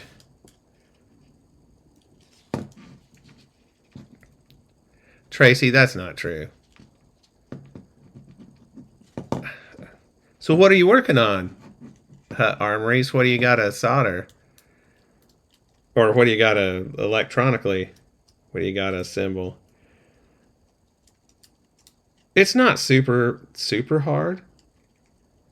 But I mean, unfortunately, like I said, it's every mistake is just it just costs you money. Like one of the dumbest things I ever did whenever I was building early on building a lightsaber, I was doing something. I had soldered a lead on a board, and this Nigon Electronics board, and somehow I ended up getting the wire was like stuck on my sweatshirt, and I didn't notice, or on this arm, and I was holding my soldering iron, and I moved my other arm, and I drug the board straight to where it was just sitting there with the soldering iron on it while I'm looking over here. And I look, and I mean, I burnt the crap out of it. And Scott at Nigon Electronic Creations, that's what it is. Nigon Electronic Creations. I messaged him, and he's like, well, I do repairs. And so he was super cool about it. And I asked him to not make fun of me. Which he didn't make fun of me to me. But if I were him, I would have made fun of me to everybody else behind my back. Because it was a pretty dumb mistake. Oh, for Pete's sake. This wiring channel's doing its job so good that I can't get the wire out to where I can reach it naturally. All right. There it is. So see, the problem I have is that my wires, this switch pod that's in here is sort of the dividing line between the two sides, and I needed the wires to be on one side or the other because you can see the nature of the board, how it's made is that the contacts are mostly all up and down the sides, with the exception of these at the very top. All right.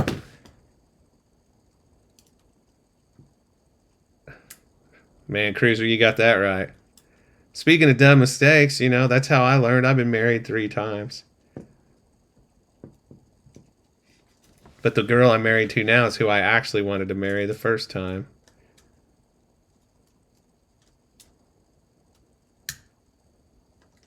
She was at my wedding, and she likes to make fun of me sometimes about it still. About how sad I looked. I'm sure I did.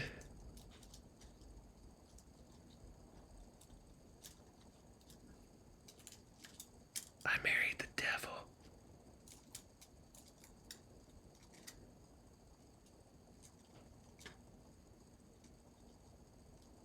Actually, that's not true.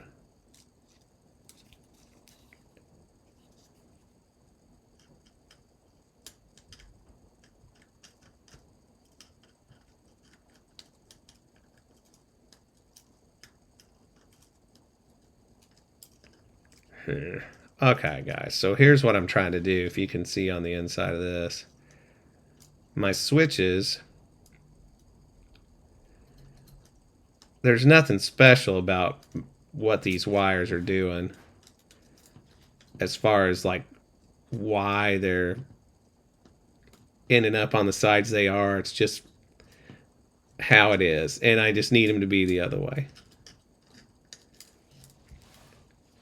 and I can't make them do it.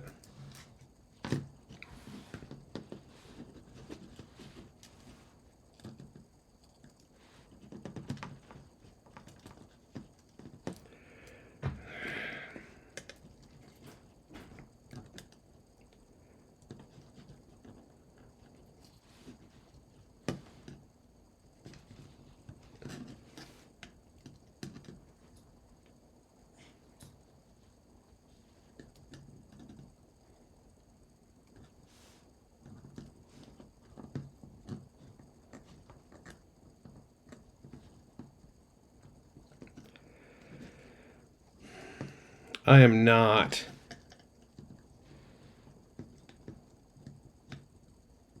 pulling either one of these all the way back out of there.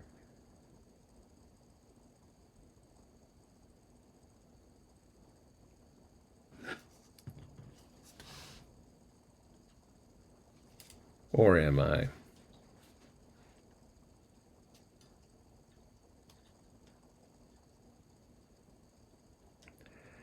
Yeah, apparently I am.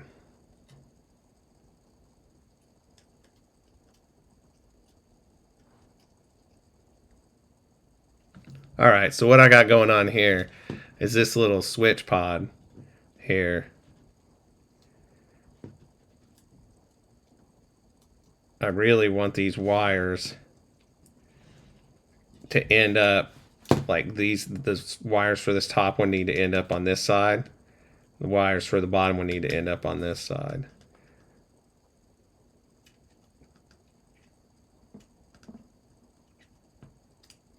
And unfortunately, I can't see inside there for what the print like this is. The print is like on this. Golly. It's my first time with the English and all.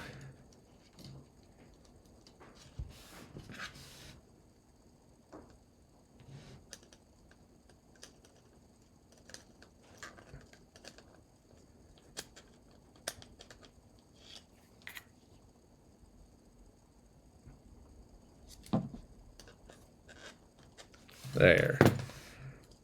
All right. So, anybody know what the twist of the wires is for? Anybody?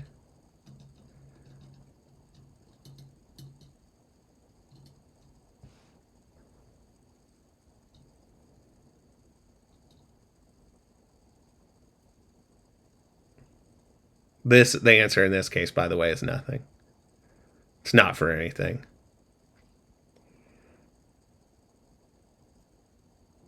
I yes, internally. Yes, inside the wire itself, but no, like me twisting these wires up together in this pair. It's more for aesthetics than anything else. But the nice thing about it is that I just broke one. Sweet.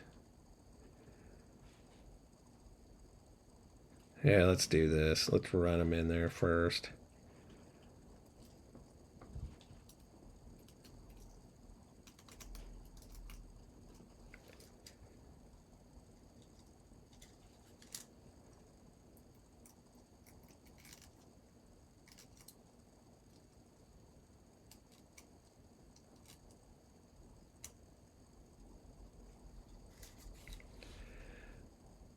Are you?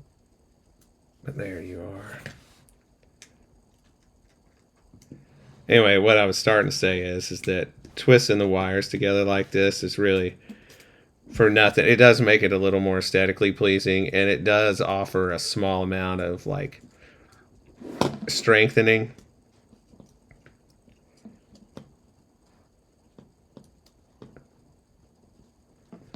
All right.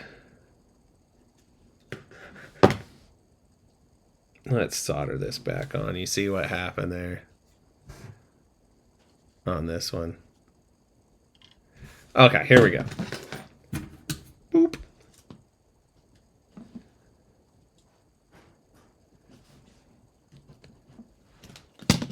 But one of the things that twisting the wires does help with is that in the event you ever had to work on it after the fact,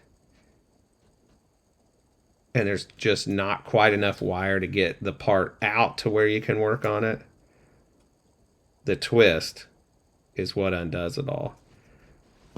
If you slowly unravel the twist, the length that you can gain on it will often be enough to get you where you need to be.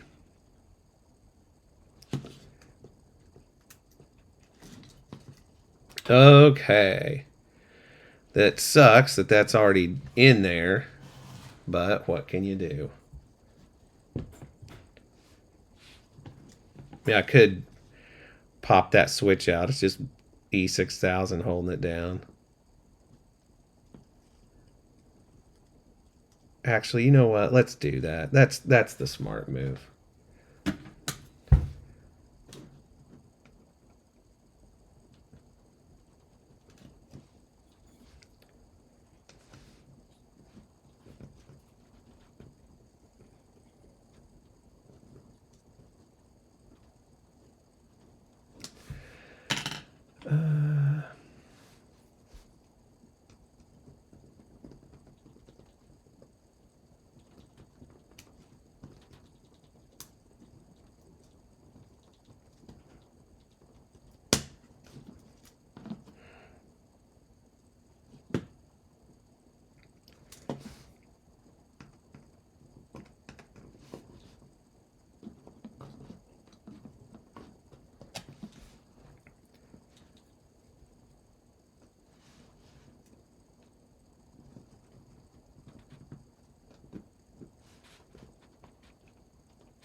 I definitely can't use the heat gun to try to soften the glue on that unless I just want to watch this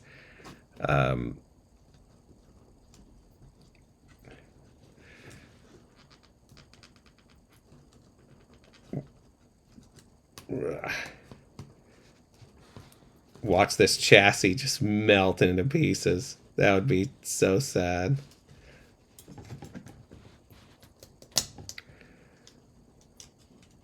So these chassis that I'm using on here, the guy who designed them, I was telling you, the name of his business is Goth 3D printing.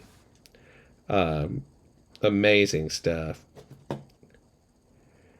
He's designed chassis that, I mean, just the chassis itself is a breathtaking work of art.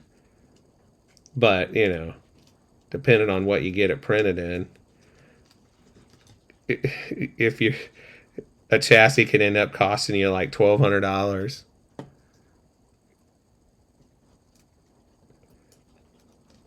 I think his name's Rick Ryo. But anyway, you know, the chassis itself can end up costing you $1,200 or more. I mean, you can get them printed in all kinds of exotic materials, and I mean, like he'll do motor-driven spinning kyber crystal chambers. What's some other cool stuff I've seen? Like he had this pretty cool plasma chamber they made, and I don't know how that thing worked. I mean, it's not like it was really filled up with plasma, but blood plasma. Dun, dun, dun.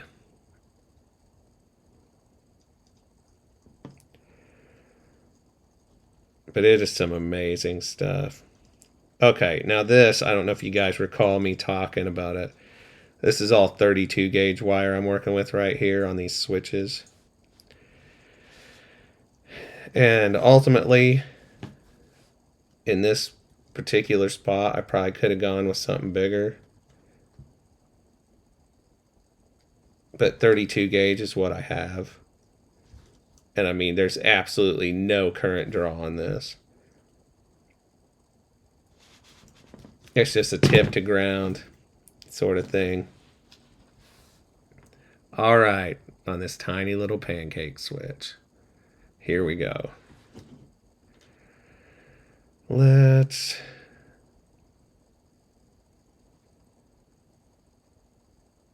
do this.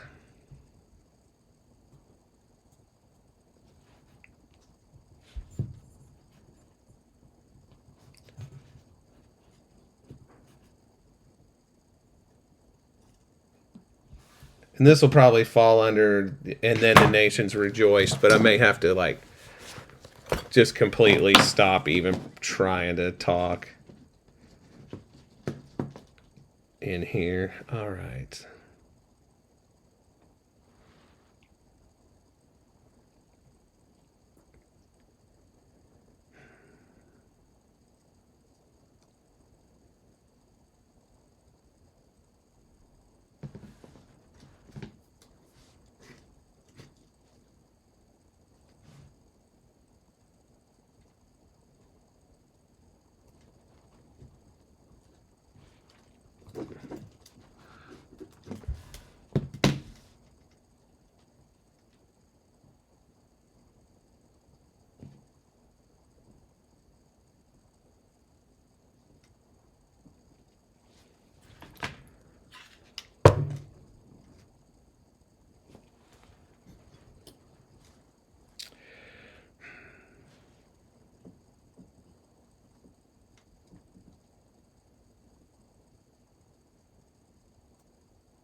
Close it up, Tracy Moon.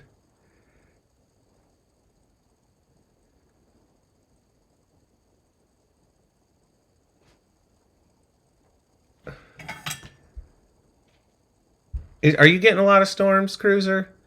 We've had some like doozies overnight.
All right, that'll do.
Yeesh.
What I'm looking at here is I got a big old pile of slag on this thing.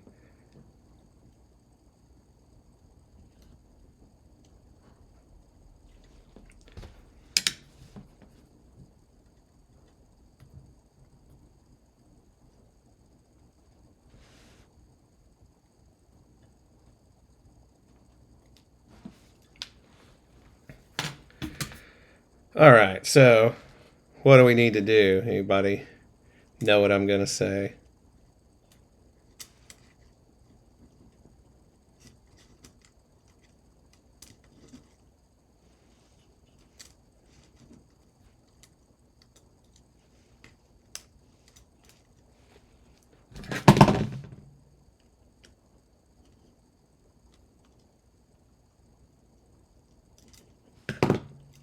We need to test it. Is what we need to do.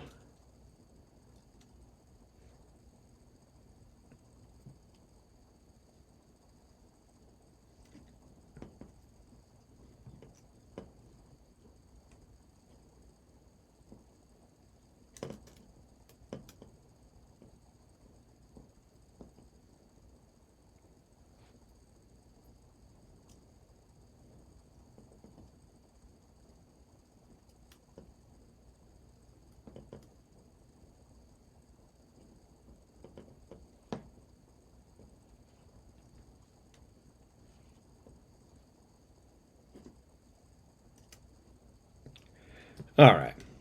So this might sound kind of dumb, and I certainly don't want to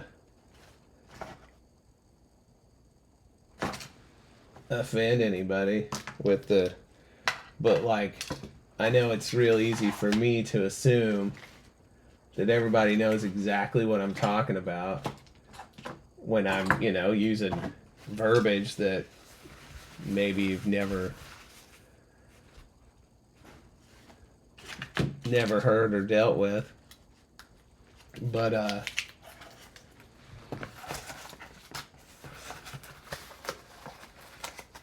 hang on, let me look for this alligator clip before I continue on.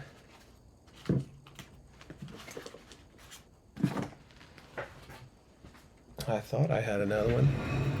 Oh, there it is. I knew it did. God, that's such a Midwestern thing. Ope. Ope, hang on. Ope. What? Ope. Anyway, what I was going to say is that a switch, a lot of times, a lot of this stuff can just seem mysterious as can be.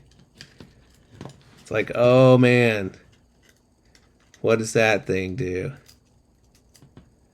But,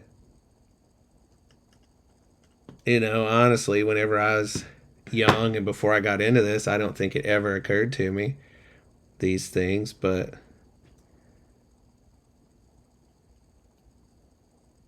all this switch does is hook the two wires that are coming off of it together when you push the button. That's it.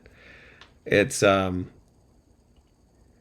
there's no secret sauce to it. That's all it's for. It just, it being hooked up to like some little electronic circuit makes it seem more intimidating, I guess.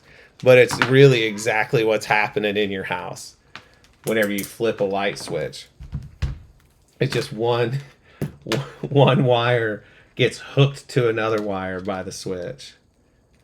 That's all it does. And in this case, it works just like, say, guitar amps do, right? The switching for the pedals. It's on. I'm talking about channel switching on a guitar amp head. But yes, Tracy, it just open and closes the circuit. And so what it does is it's basically the same as if I went to the board right here, this little board that I have sitting out on the edge of this, which I should have moved instead of let it sit out here and put it back in this electrostatic bag. It would be like just taking the two wires the terminals are hooked to and just hooking them together with a wire. That's exactly what the switch is doing. That's why when you hear terms like jumper wires, that's what that means. Just hooking two terminals together. Get down there, you. All right. Let's see. Just turn on the tone so I can hear it.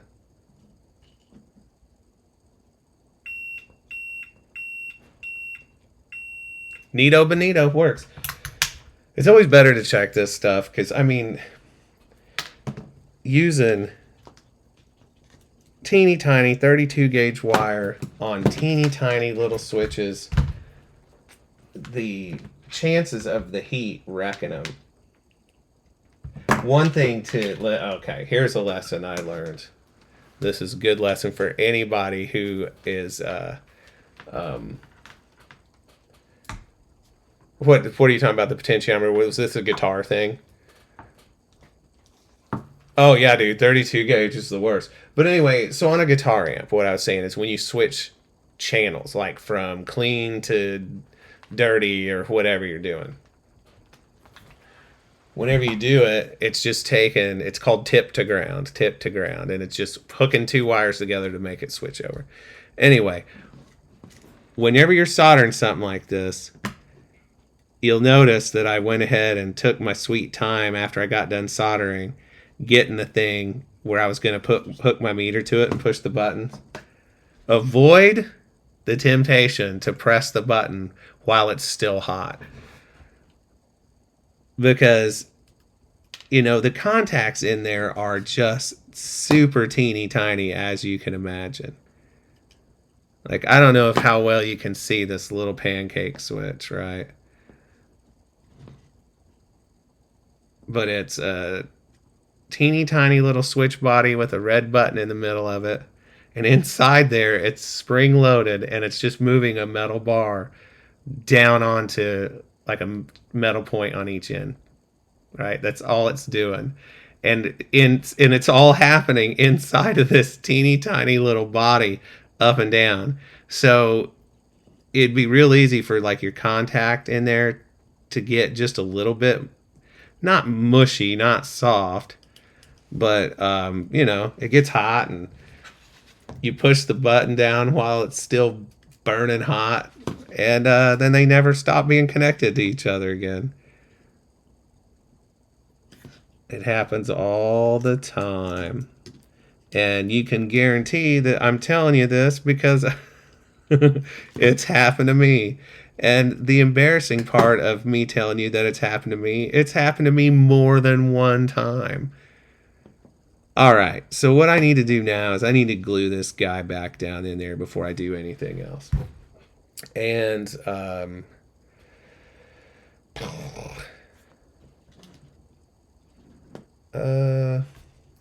right, here's what I'm gonna do. I'm gonna take you. I'm gonna take. You know what? I'll do use one of these. I saved all these little plastic bags for a reason, which I will show you in just a moment. All right, I'm gonna glue this thing down real quick.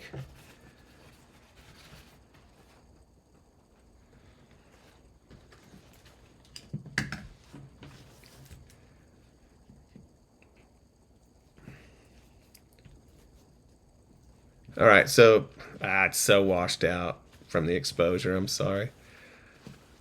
It's really hard to tell, but I have these toothpicks laying out here.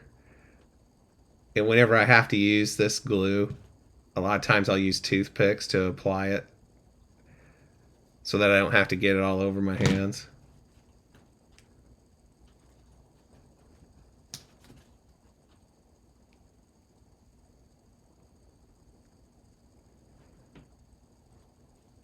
Come on.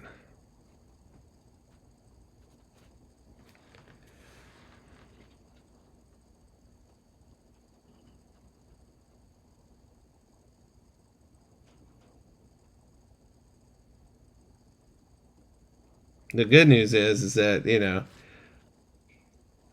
the switch is going to be pressed down all the time. That's the stress it will receive. And so the glue's not going to be particularly straight. You know what? I'm just going to shut up and just put a blob of this on there.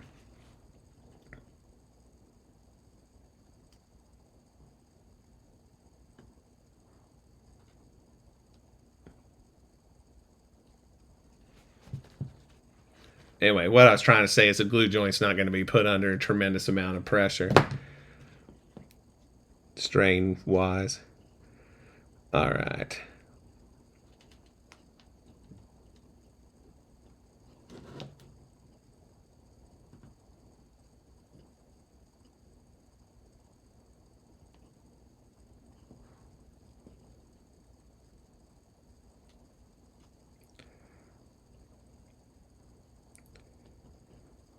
There's a stop for this.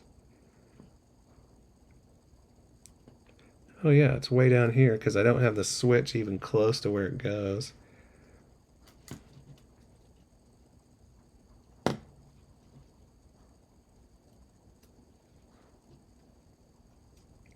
Idiot.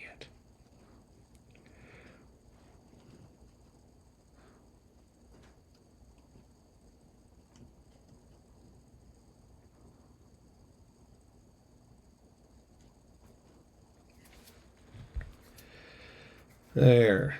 All right.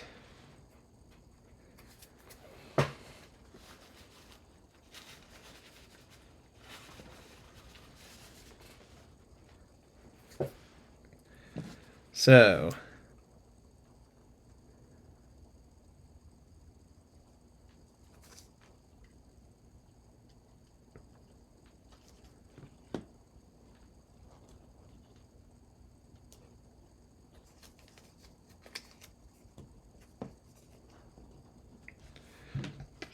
let me make sure I got all the excess glue off the top of this switch body.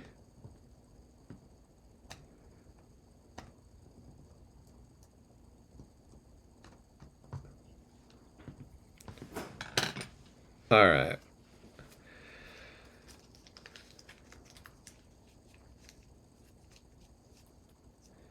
I save all these bags so I can not sell cocaine.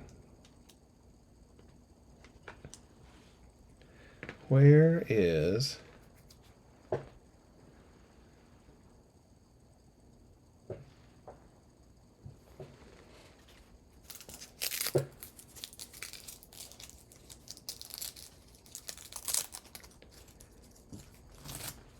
Oh, there's the one I was looking for. Stuck to my arm. All right. So I'm going to use this as a clamp while this glue dries. Let me make sure that feels... Yeah, that'll be good.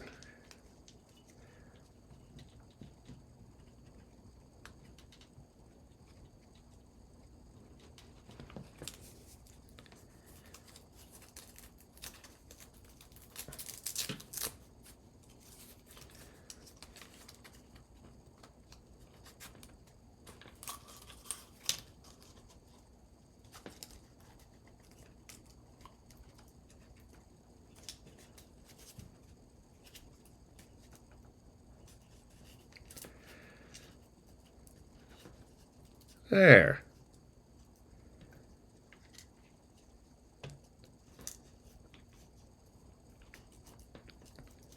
I'll keep a decent amount of downward pressure on there. Hi, Lucas. How are you? Are you back home, man?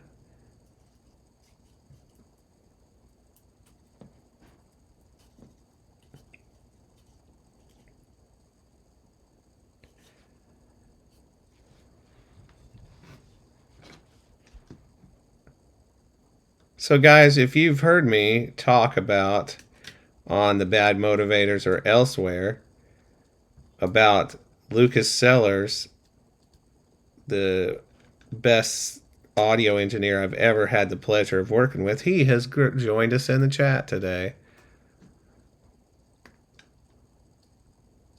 Lucas, how could you besmirch the name of King of the Hill like that? I mean, it's funny, but how could you?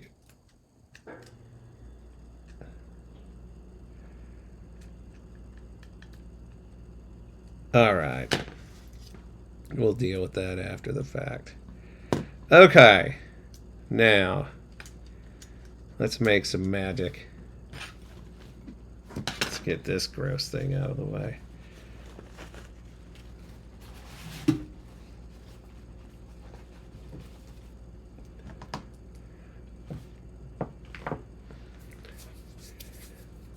Yeah, he hung out with us. Lucas, when I took those mixers down to the recycling place, man, there's something about it that just felt so good. I was so happy to be rid of them.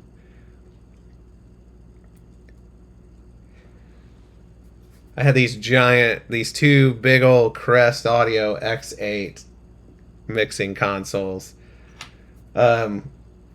Technically, they both worked, but they sound crappy. Lucas, we've all sort of outgrown that, I think. I don't think any of us have the ability to do that. Oh, trust me, blowing those boards up would have been fun. I felt bad, man. I took that monitor board down there. I'm like, hey, this thing works perfectly. Here you go. But, the bad thing about those Crest Audio X8s is everything. How their signal path can sound so bad now. I mean, I don't know what happens in there. But I had to use them to feed a like a monitor setup at one point, and it sounded dreadful.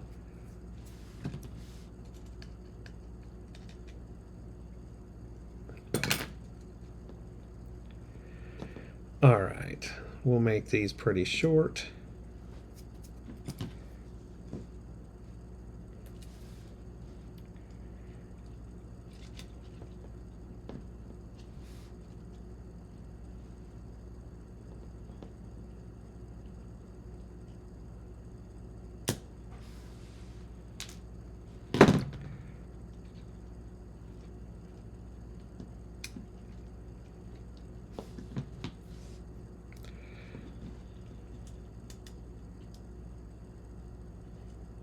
Since these are the high current part of this LED circuit, I use 24 gauge. Now listen, high current is a relative thing. I'm just saying.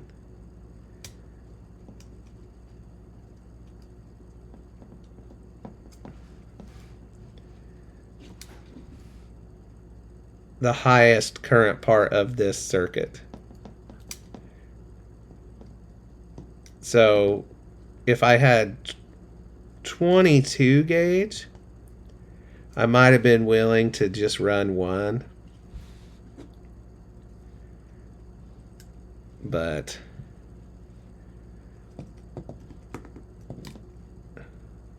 especially for really short runs, I think I've talked about this before.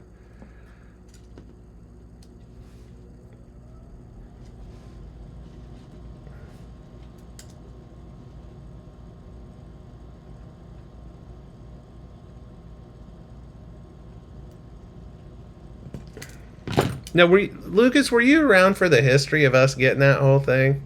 It was, I mean, that's what they had when I got there, but so I suspect you probably weren't even working for DJ yet, and I realize I'm setting myself up for the worst of the old jokes.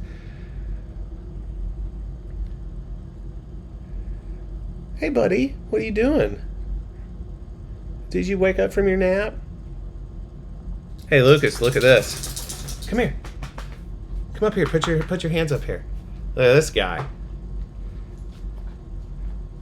This is Charlie. I found him running out in the road by the church over a week ago, and nobody's claimed him. Yeah, the crest stuff.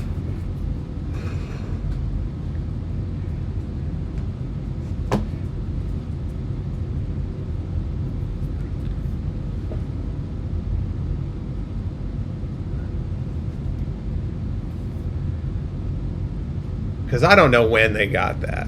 I have no idea. I think DJ hooked us up with those. But I mean, when we got them, they were already both not new. I'm pretty sure. But,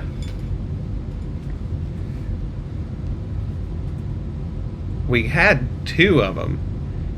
And I think we bought them because one of them was like for spare parts,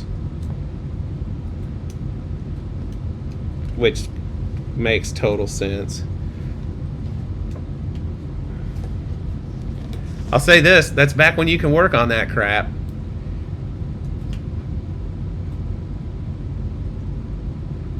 Or let me put it this way, back when it was worth working on that crap.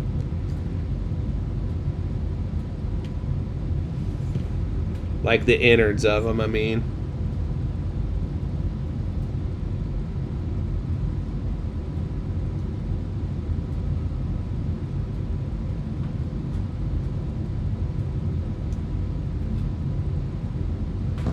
Am I in the frame? Okay.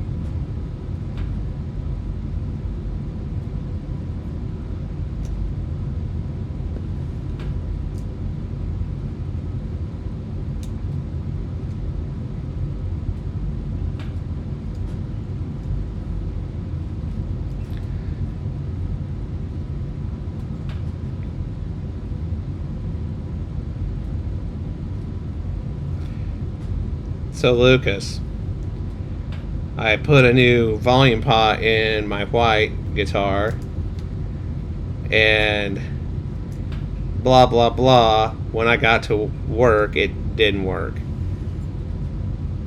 So I popped it open, hurriedly put a new, like, resoldered the line to the output jack. It worked, but the volume control didn't work. It was just wide open. So I got home and I'm like, it's the simplest circuit in the world, and here's another pot just like I want. And so I put it in, plugged it into my little combo amp, got sound out of it, and off I went. 1 week later, show up at work. I play one note and it makes like this fizzle sound. And that was it. And so I'm going to have to open that back up. Wasn't one of my prouder moments.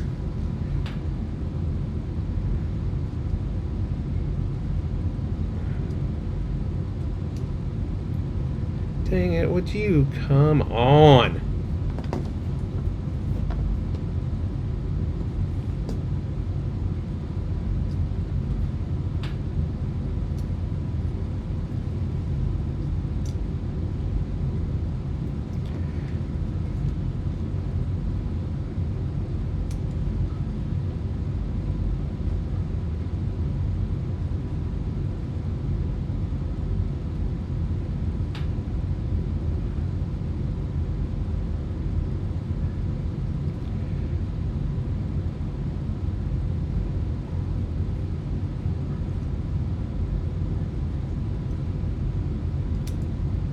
Lucas, when you back out on the for the atomic, the strap bodied atomic with the rosewood fretboard, when do you back out on the road for that tour?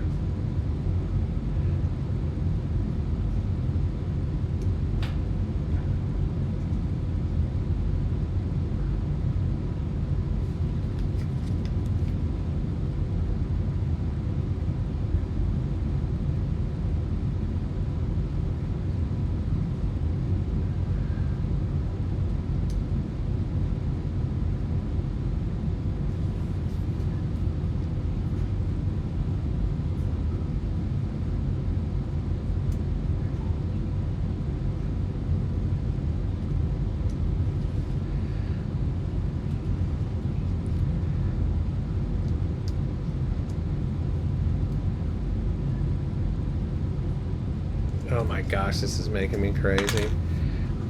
So the person that hired you for that job messaged me and said that you were indeed the asset that I said you would be.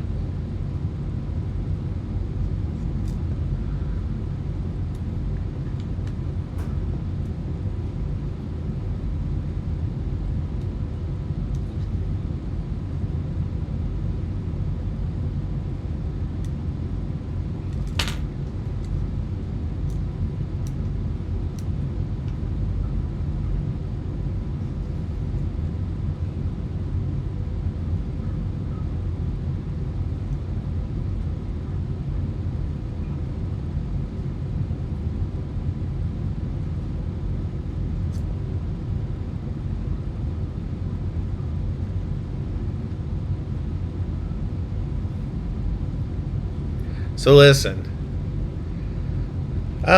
Yeah, right around there. I'm gonna tell you guys a story about Lucas Sellers, technician to the stars.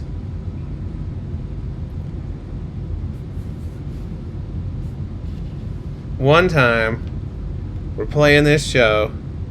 This big Trans-Siberian Orchestra tribute. Lots riding on it because, you know, people paid money to see it. We spent a lot of time. Oh, dude, those carvings. You should have seen it when we first got them. Our quote-unquote engineer, he didn't even know how to, like, tune them, like, frequency-wise. So one day, I'm like, no, here's what we're going to do. And you have to do this at every city we go to. But anyway, hang on. Let me solder this real quick.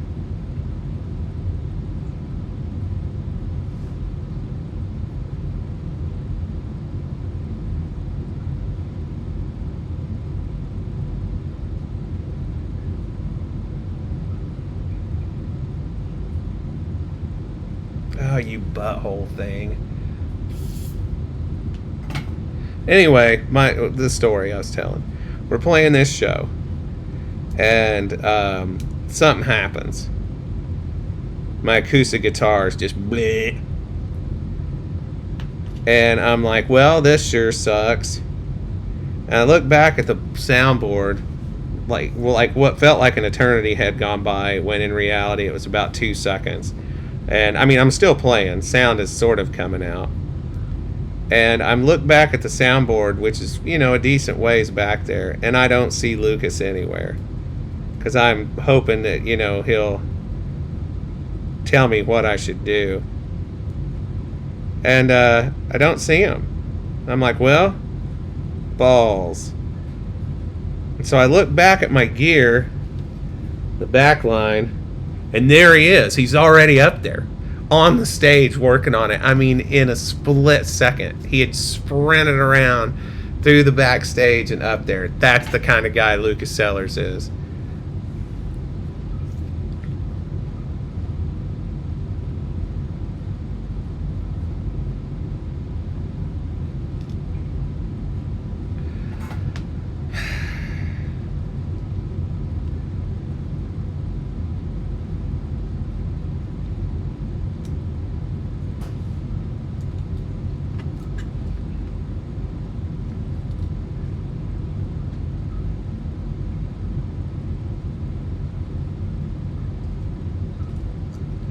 So what are you guys going with in that in-ear rig now?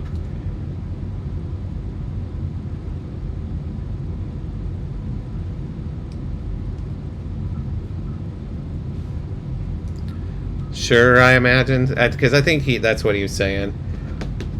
You going with the 600s?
Oh, they don't make the 600s anymore? Dang.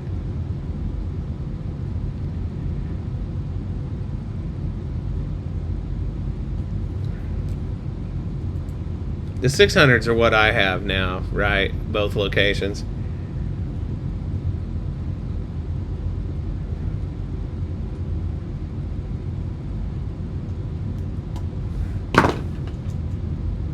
And yeah, that's a good call, man, when all the wireless changes. Rick, you're done for the day? Good on you, man.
flash, you stupid thing. There.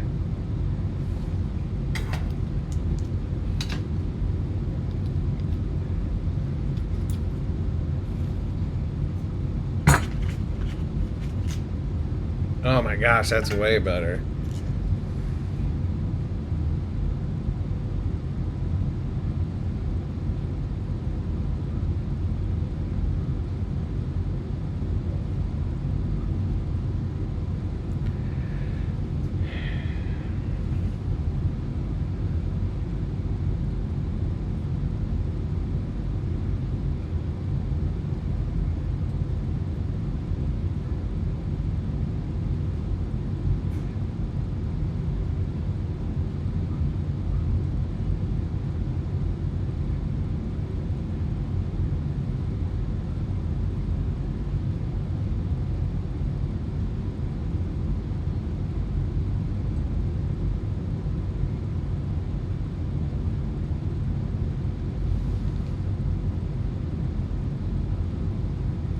What's going on with my iron here?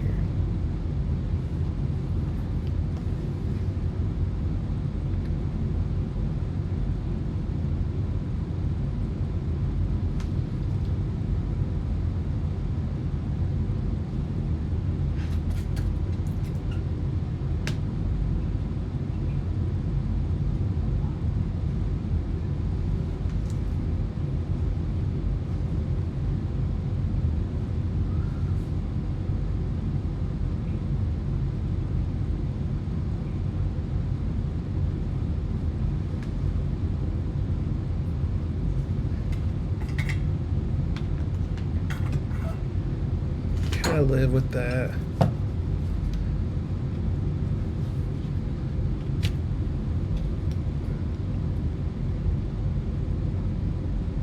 No, I don't think so.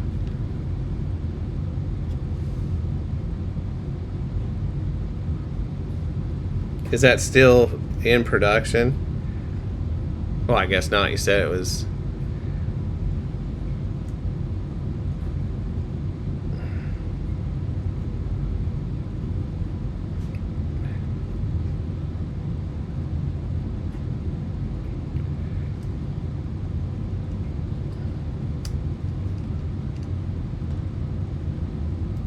I'm wondering how much longer I've got in with both of my Sennheisers.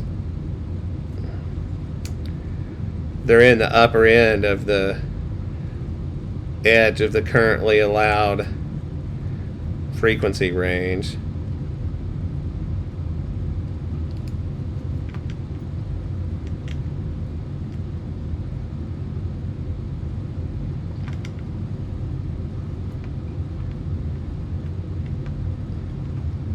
So for people watching this after the fact, I meant to have it figure out the plugin for Streamlabs to where it would have the chat on the actual video, and I forgot.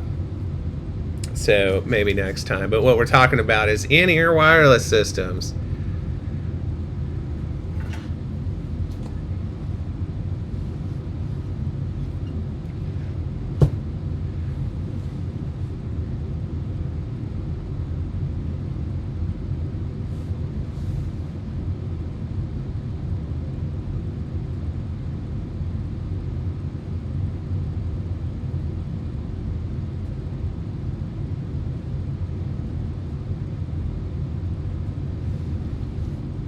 Beauty.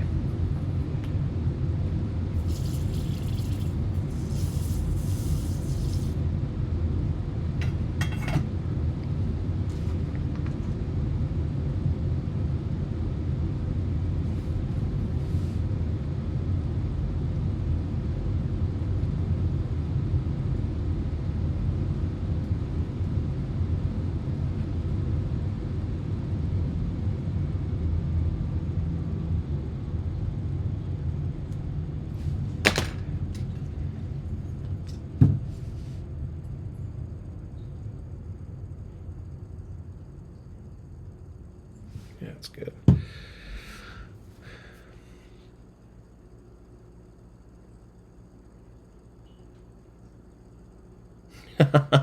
That's funny. Oh my gosh.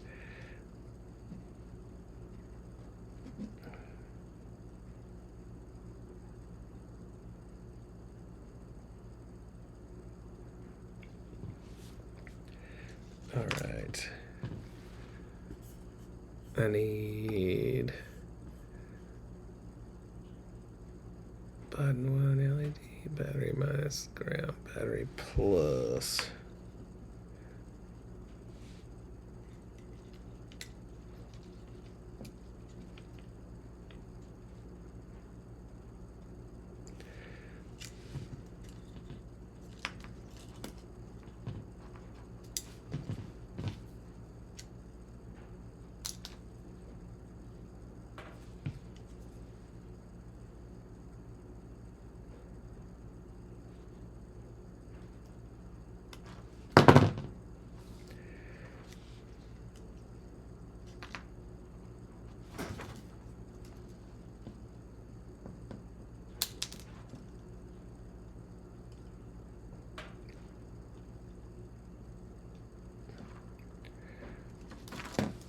Like once my Sennheisers aren't working out anymore, what do you think I should go with? Oh, see you, buddy. Thanks for hanging out, Lucas. You're the best. I don't just say that so that you'll keep doing nice stuff for me.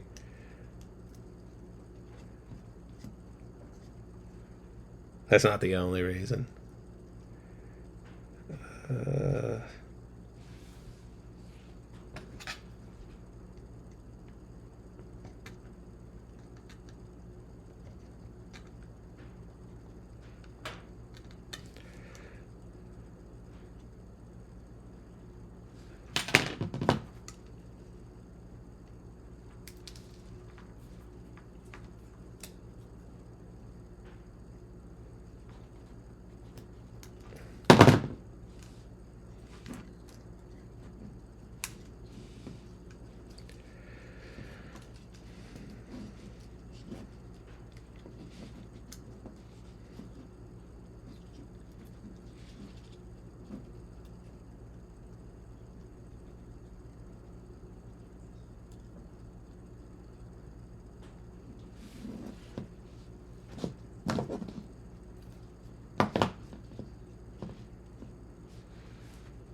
Yeesh. Gross.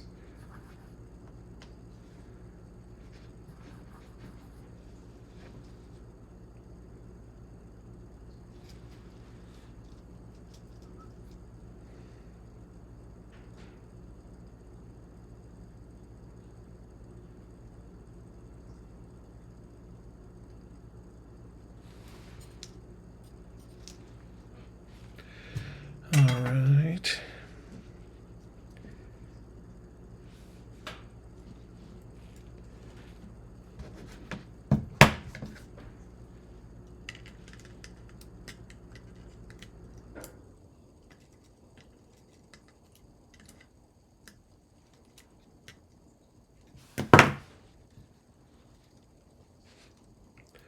What was it? Sorry, I gotta look up and make sure I'm wiring this right. Yup.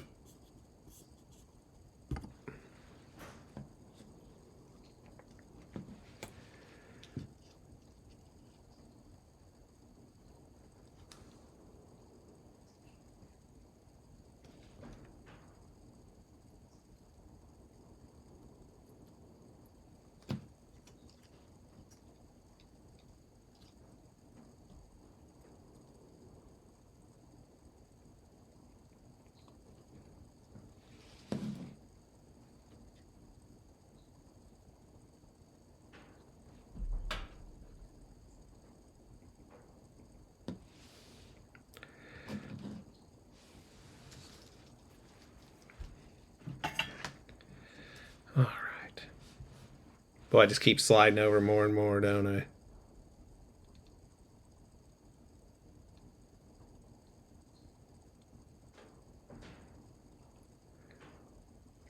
Oh, that's a beauty. All right, which pin is data? Uh-huh.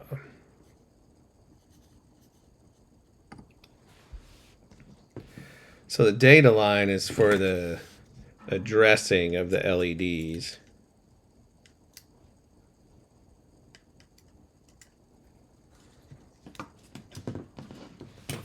You okay over there, buddy? You getting tired of waiting on me?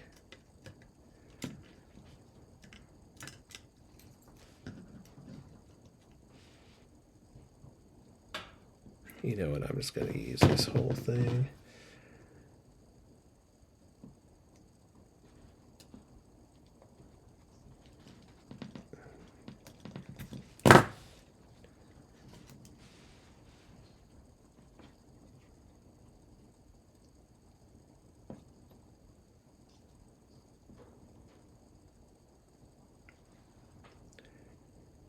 The trickiest part about this wire, I think I may have mentioned this already today. If I have, I'm sorry. But its diameter is such that yeah, the jacket will actually come through the hole of those solder pads because I use like mil spec wire, so the jacket is really thin.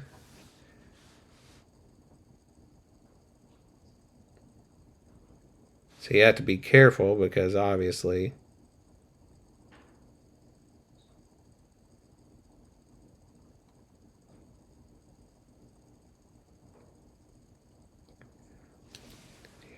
soldering to the jacket ain't gonna help. There. Look at that. Alright, what's left? Switches and speaker.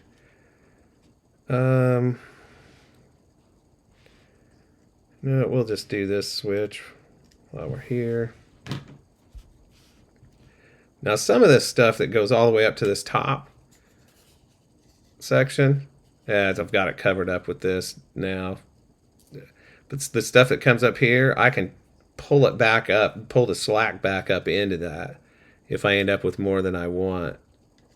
And I'll be able to do that to some degree with these switches.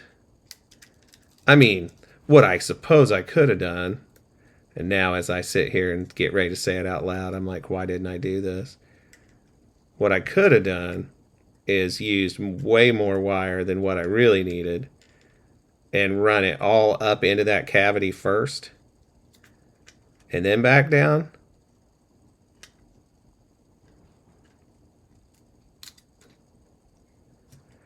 But, well, that ship has sailed.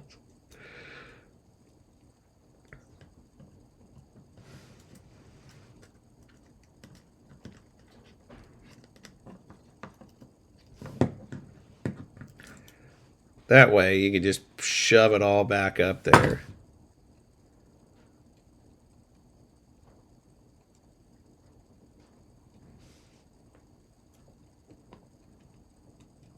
So the colors of these wires don't really matter. I mean, they do. It's going pretty good. So I've gotten this board mostly wired now. Anyway, the color of the wires are arbitrary. Because, it's not like I'm dealing with National Electric Code or anything like that. But the main point of them being different is so that you know what goes where. That's the reason. But there's certain, like, what I consider best practices that, like, for my switches, for example, each one of the switches has got 2 wires. And the one that is common to both switches, meaning it's the ground, I have them the same color because They're going to the same terminals or performing the same function. There.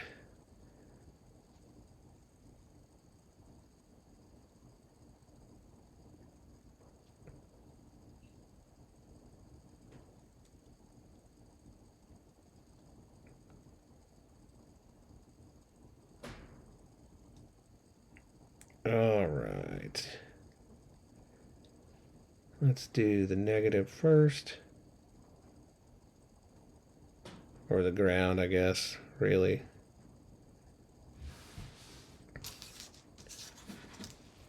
The bad thing about 32 gauge wire is it's real easy to accidentally break your solder connection off after you're done.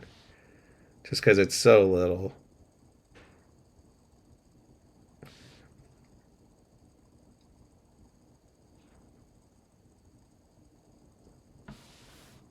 I don't know if you guys can see it, but the kind of dusty looking stuff that's left that you'll see like kind of looks like steam comes out of it, and then that's what's left. That's flux. And flux is just an acid that helps the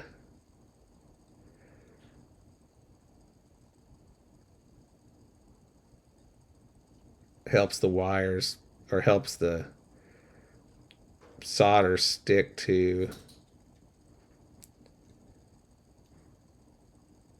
the metal because it like kind of etches it. Is that all in there? Yeah. I hear somebody's floppy ears in there. Don't talk about Amanda like that.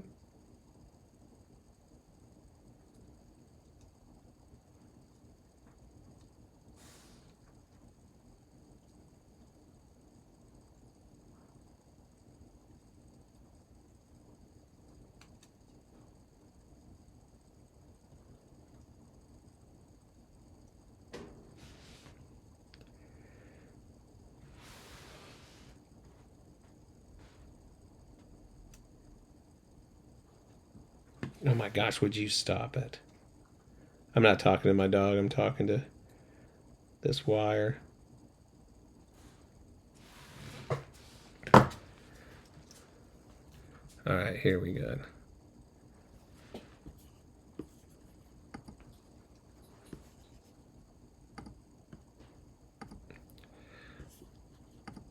All right. It's probably not great for you, honestly, but fortunately,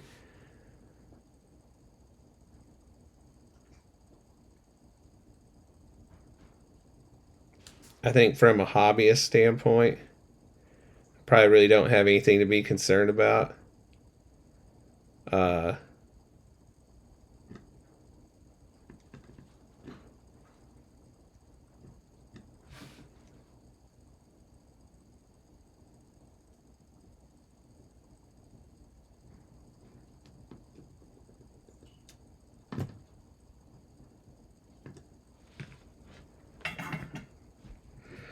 okay, now I need the other switch and I need the speakers.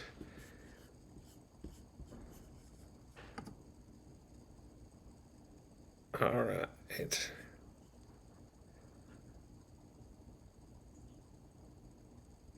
Mm-hmm. All right, we'll do the switch first.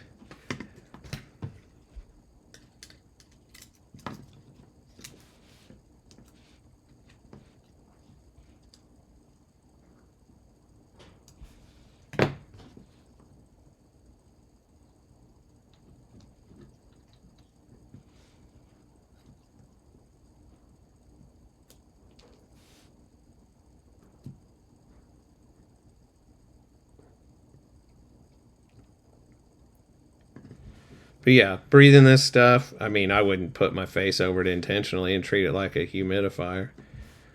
But I think, like I was saying, for the hobbyist, it's probably not an issue. You know, it's surprising. There's a lot of stuff like that. Like asbestos, for example. I had read that basically there had been no documented case of anybody who didn't work with asbestos, like specifically as their job. I work with asbestos every day, either in the manufacture of or installation of. That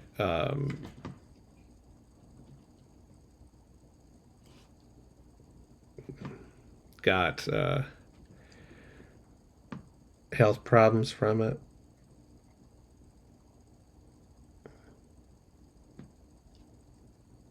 I mean, not that I want to breathe in asbestos. I'm just saying, if you found some in your basement on an old air duct or something,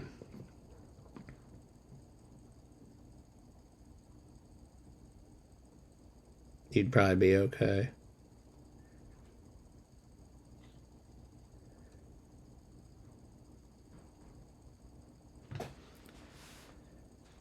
All right.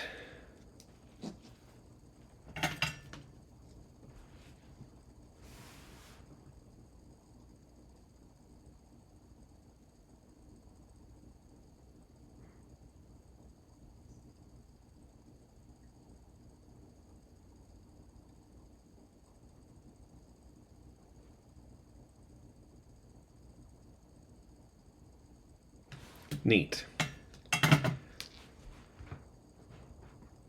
Yeah, it is.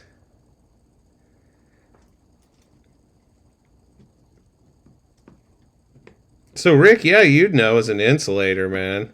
Um, if you like, just for example, if you found that you like could see the sort of the strands, I guess, for lack of a better way of putting it, of asbestos hanging, like if it used to be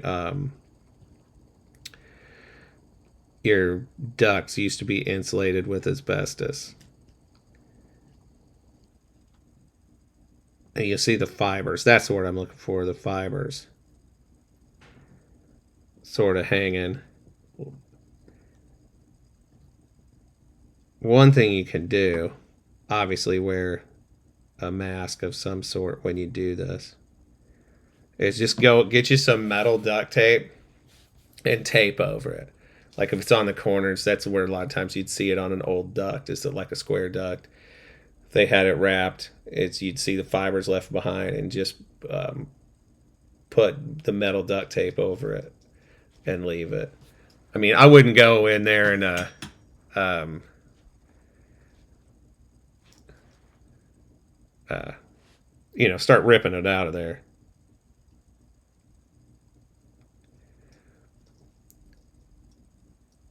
So is that Mill, Amber, Kenobi?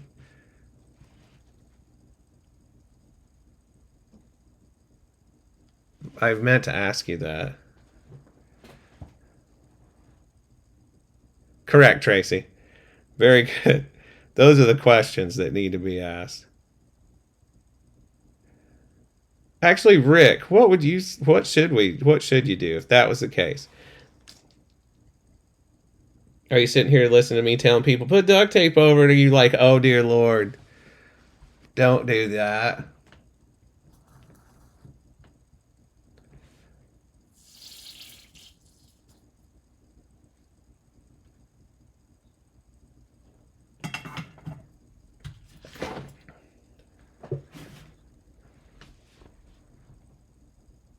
I've known a handful of people that have suffered from mesothelioma. It is not, yeah, that is, you don't wish that on anybody ever, anywhere.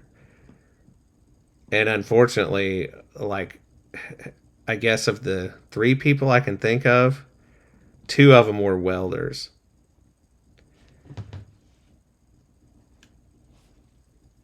Yeah, it's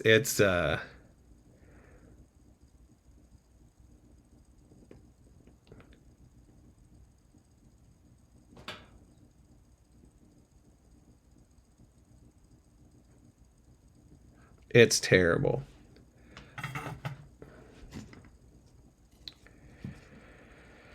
All right.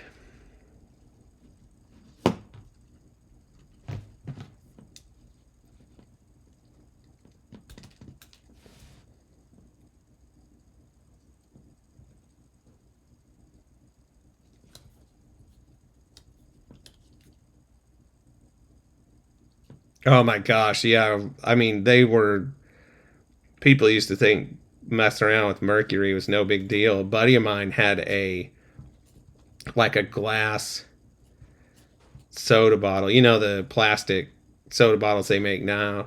Used to you'd get those that same kind of thing in glass, and he had one of those full of mercury, and he'd mess around with it, and I'm like, dude,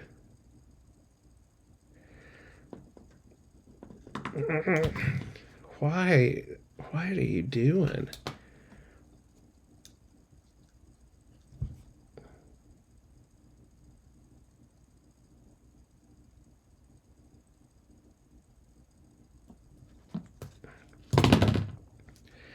All right, speaker.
Oh, geez, Rick, that's exactly what I was thinking of. Is that the brake pad industry?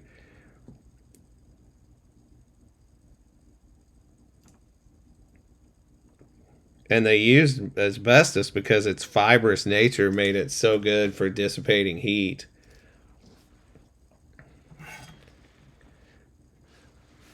Man,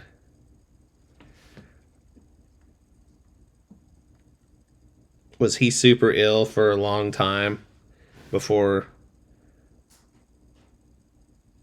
he passed?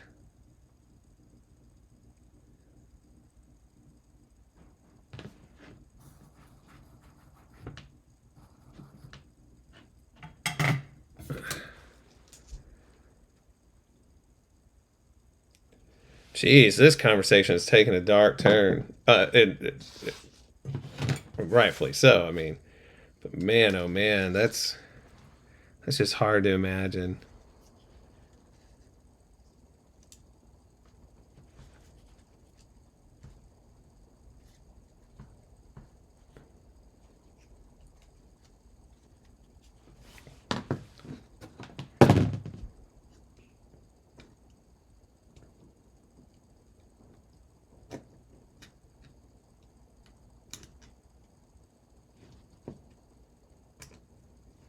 Oh, I probably should have made this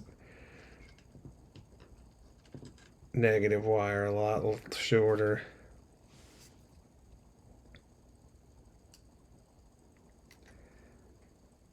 Oh well, we'll see if we can hide it all.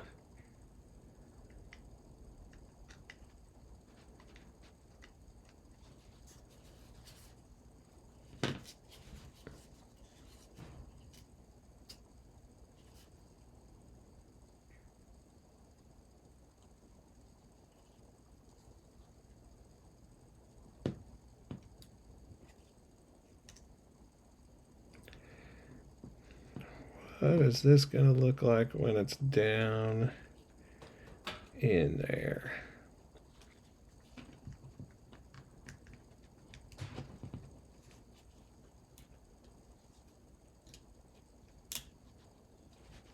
like this.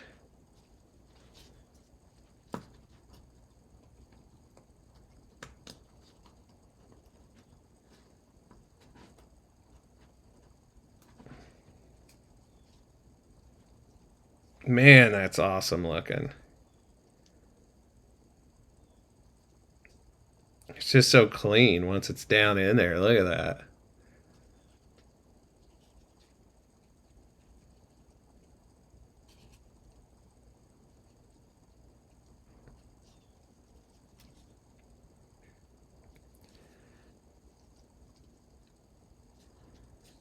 All right, let's get this off of there. Oh, Rick, man, it's all right. Thanks for letting us know. I mean, as horrific as it is, I find it interesting.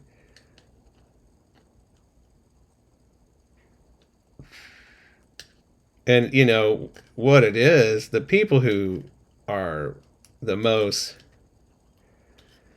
always naturally the most impacted by this stuff are the people who work with it.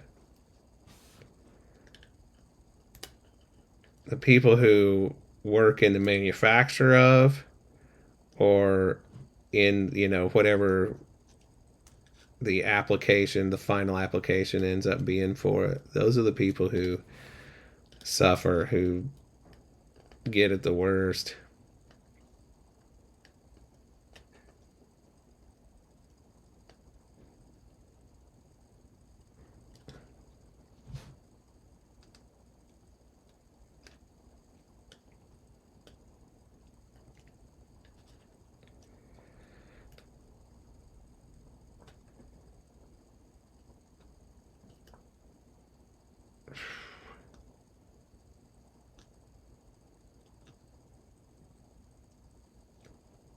So what I'm trying to do now, everybody, is I'm just trying to pull these wires up into the this cavity up here.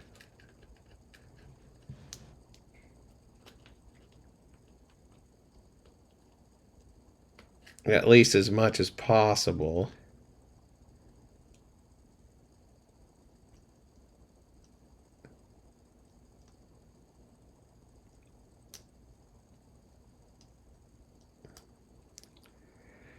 Hmm.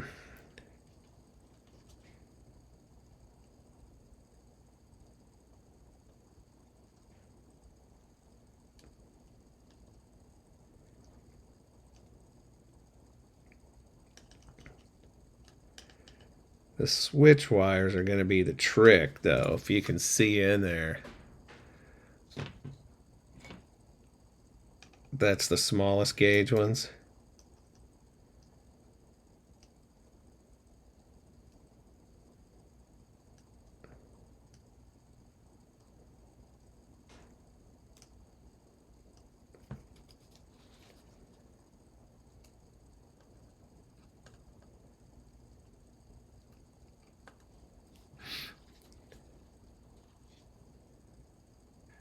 It's totally doable, though. Pop this out of there. But I don't want them popping back out up here, is the thing.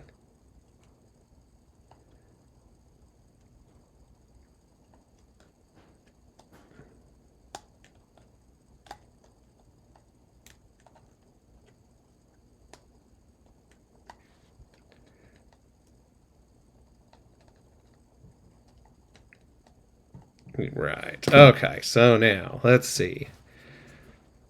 What is the best way to go about this?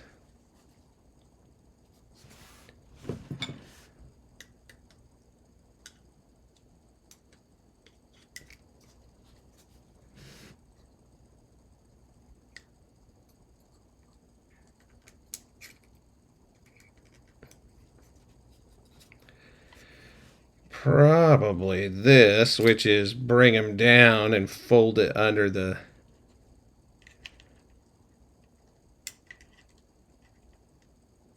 Basically let them double back is the verbiage I'm going for here.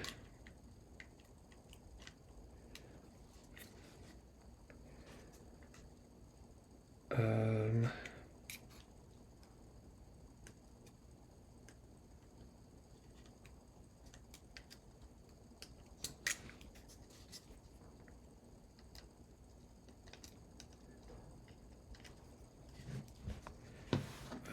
let's see. It possibly is, Luke. It may very well be my longest stream ever. Uh,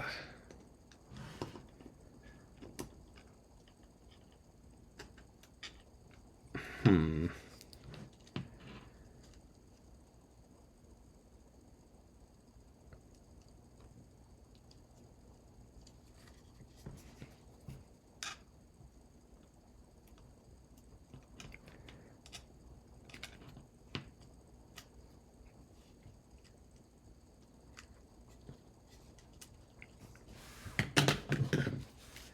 Wire management's always the tough part of these projects.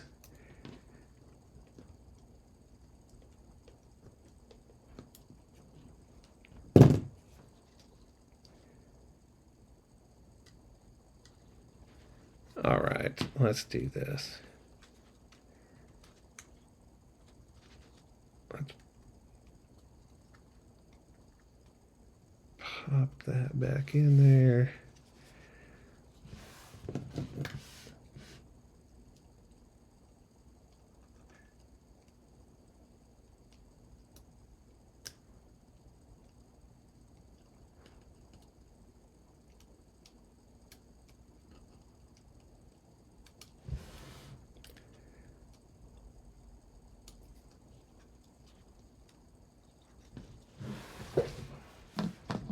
Me.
Almost there.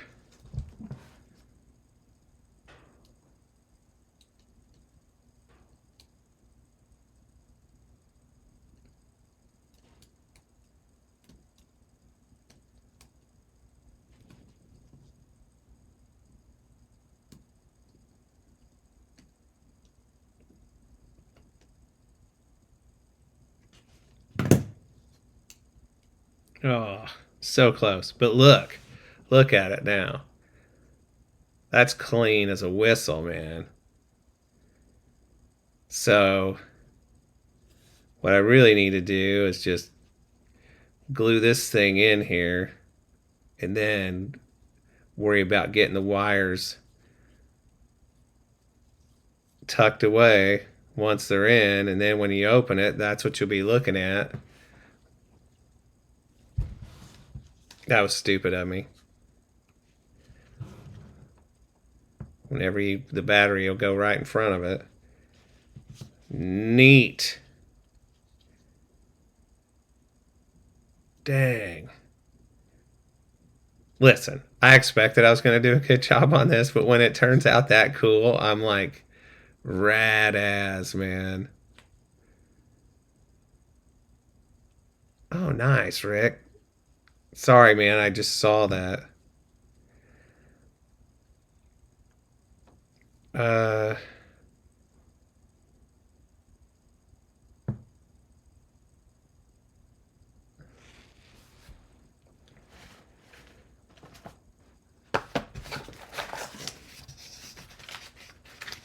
Let me throw an SD card in this thing.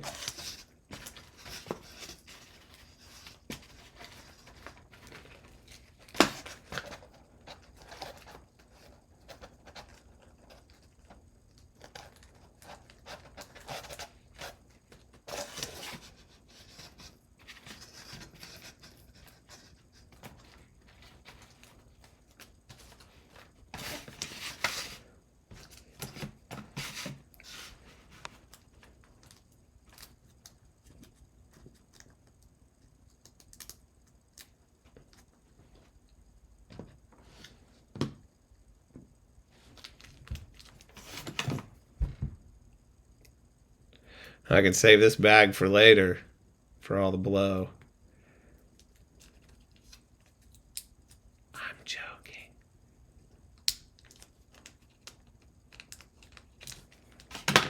Come on out of there, you.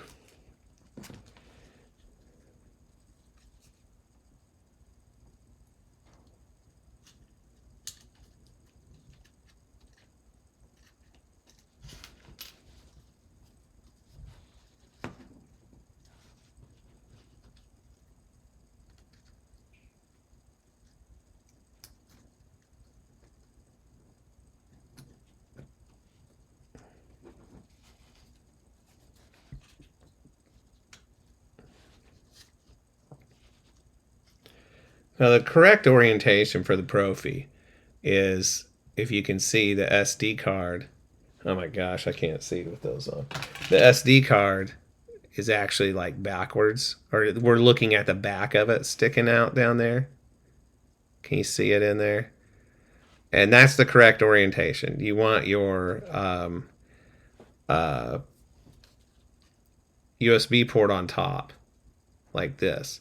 But on some sabers, like the Graflex that I made for my friend Ed, and as a matter of fact, basically every Graflex with a Profi in it that I've made, I put them in upside down because the height of that USB port is, oh, Lyra, troublesome as ever. It makes me nervous, the amount that it sticks up, because, man, there's like no space in there. Well, let's see.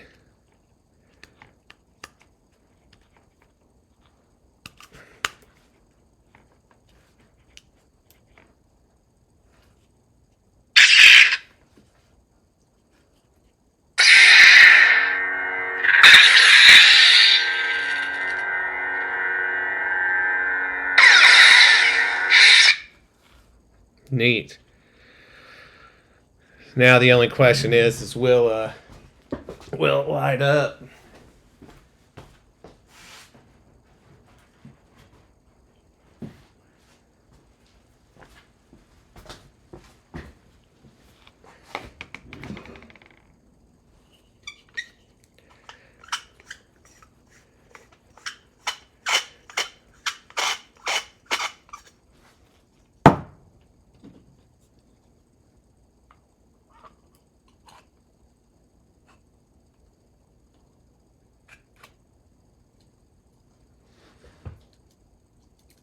Did I turn it off?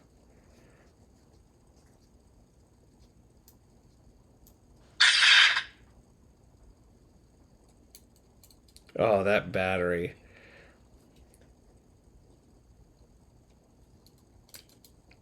I don't really have a way to charge it either.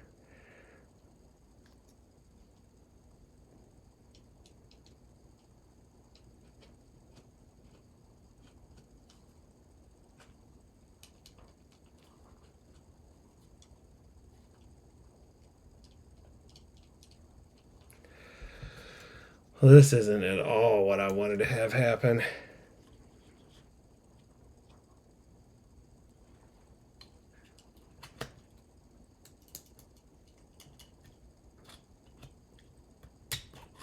There.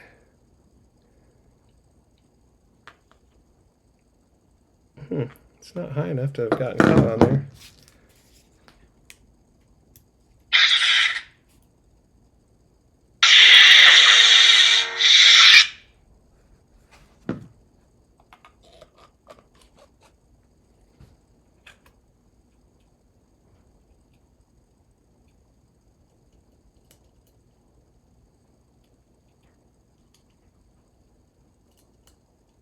Smooth gray.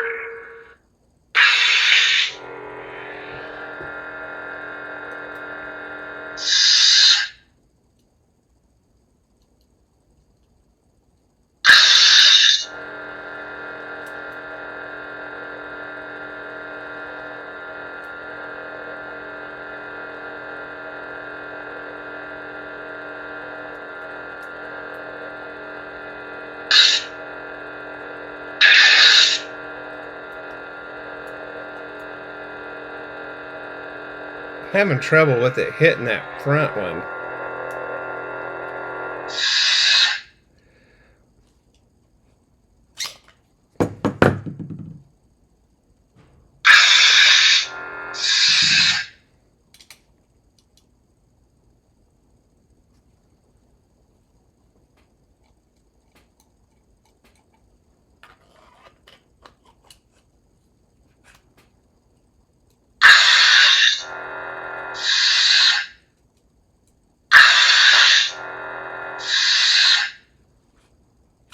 Cool.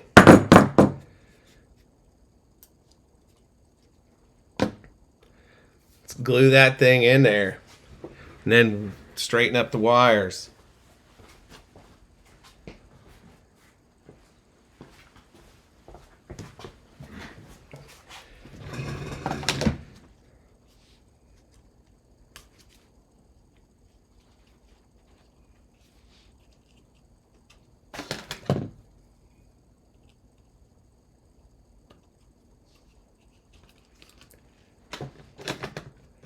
Yeah, I kept telling myself, hey, don't forget to order the batteries and the charger.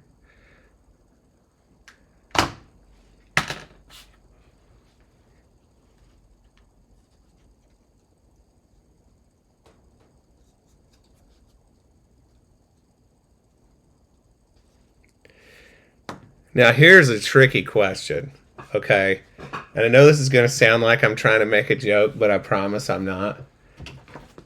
Does anybody know why they're called O-rings?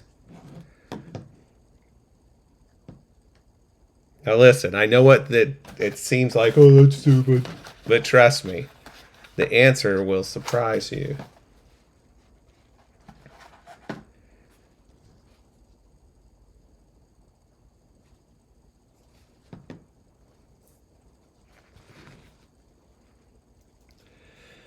All right, I need something is.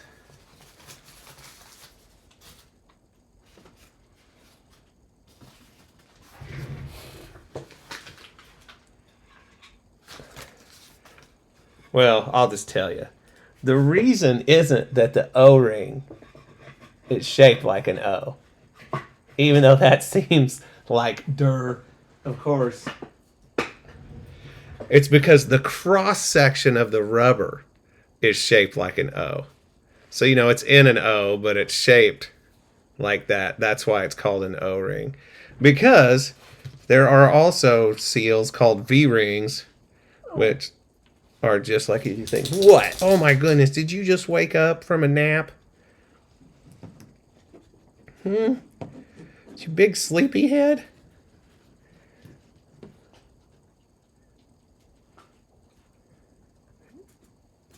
Hold on, I gotta finish gluing this, okay?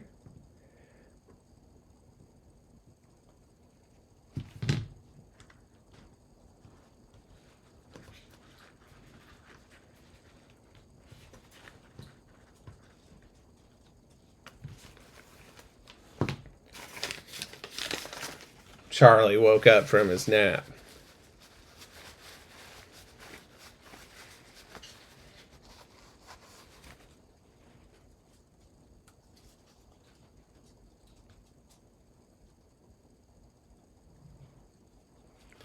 All right.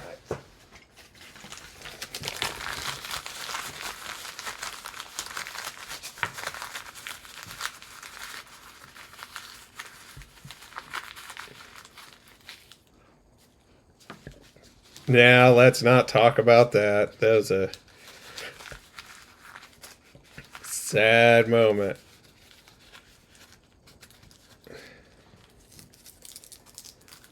Oh, big stretch.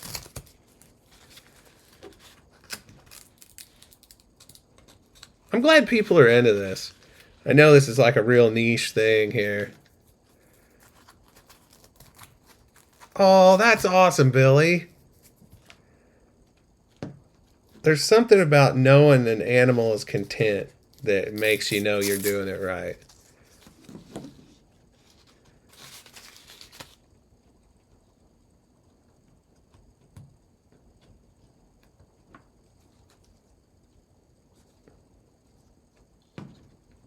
I'm going to put a little more glue up at this top edge here.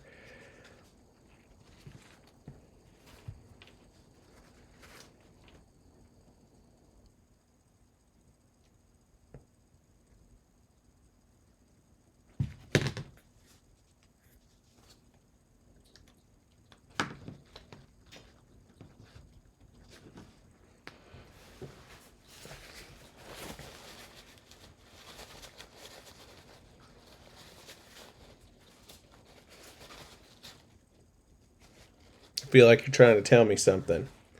What? What? Huh? What? Aw. Okay, well, hold on. I'm almost done, okay? We'll get this clamped down and we'll go upstairs, all right?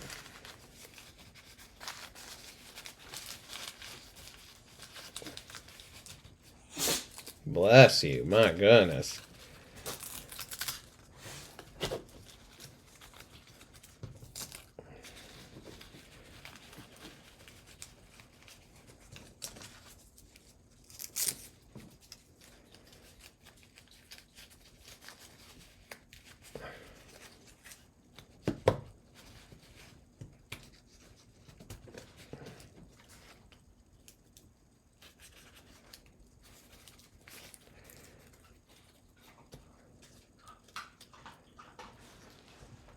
What, did you find some food on the floor?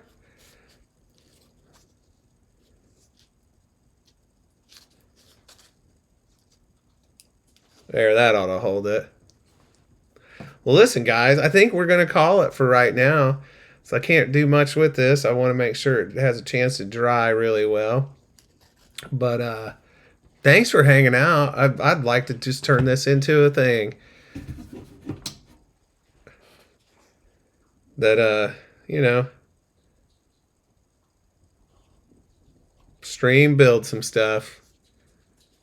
And maybe I'd like to see myself having that blade built before the week actually starts. But we'll see about that. I really don't know how feasible that's going to be. Just because of everything that's going on, but I do want to have it done. So we'll see. We'll see what happens. But listen, guys. Yeah, I'm gonna split. Thank you again, and this has been fun, and I'm glad people dig it. If you got any questions, hit me up. I like talking about this stuff, and yeah, take care, everybody, and I'll see you later. Come here, Charlie. You want to come and say bye? Charlie, come here. You want to tell everybody bye? Come up here. Come up here and say bye-bye. Off. I'm a good dogs. You gonna say down here? Okay. All right. Bye, guys.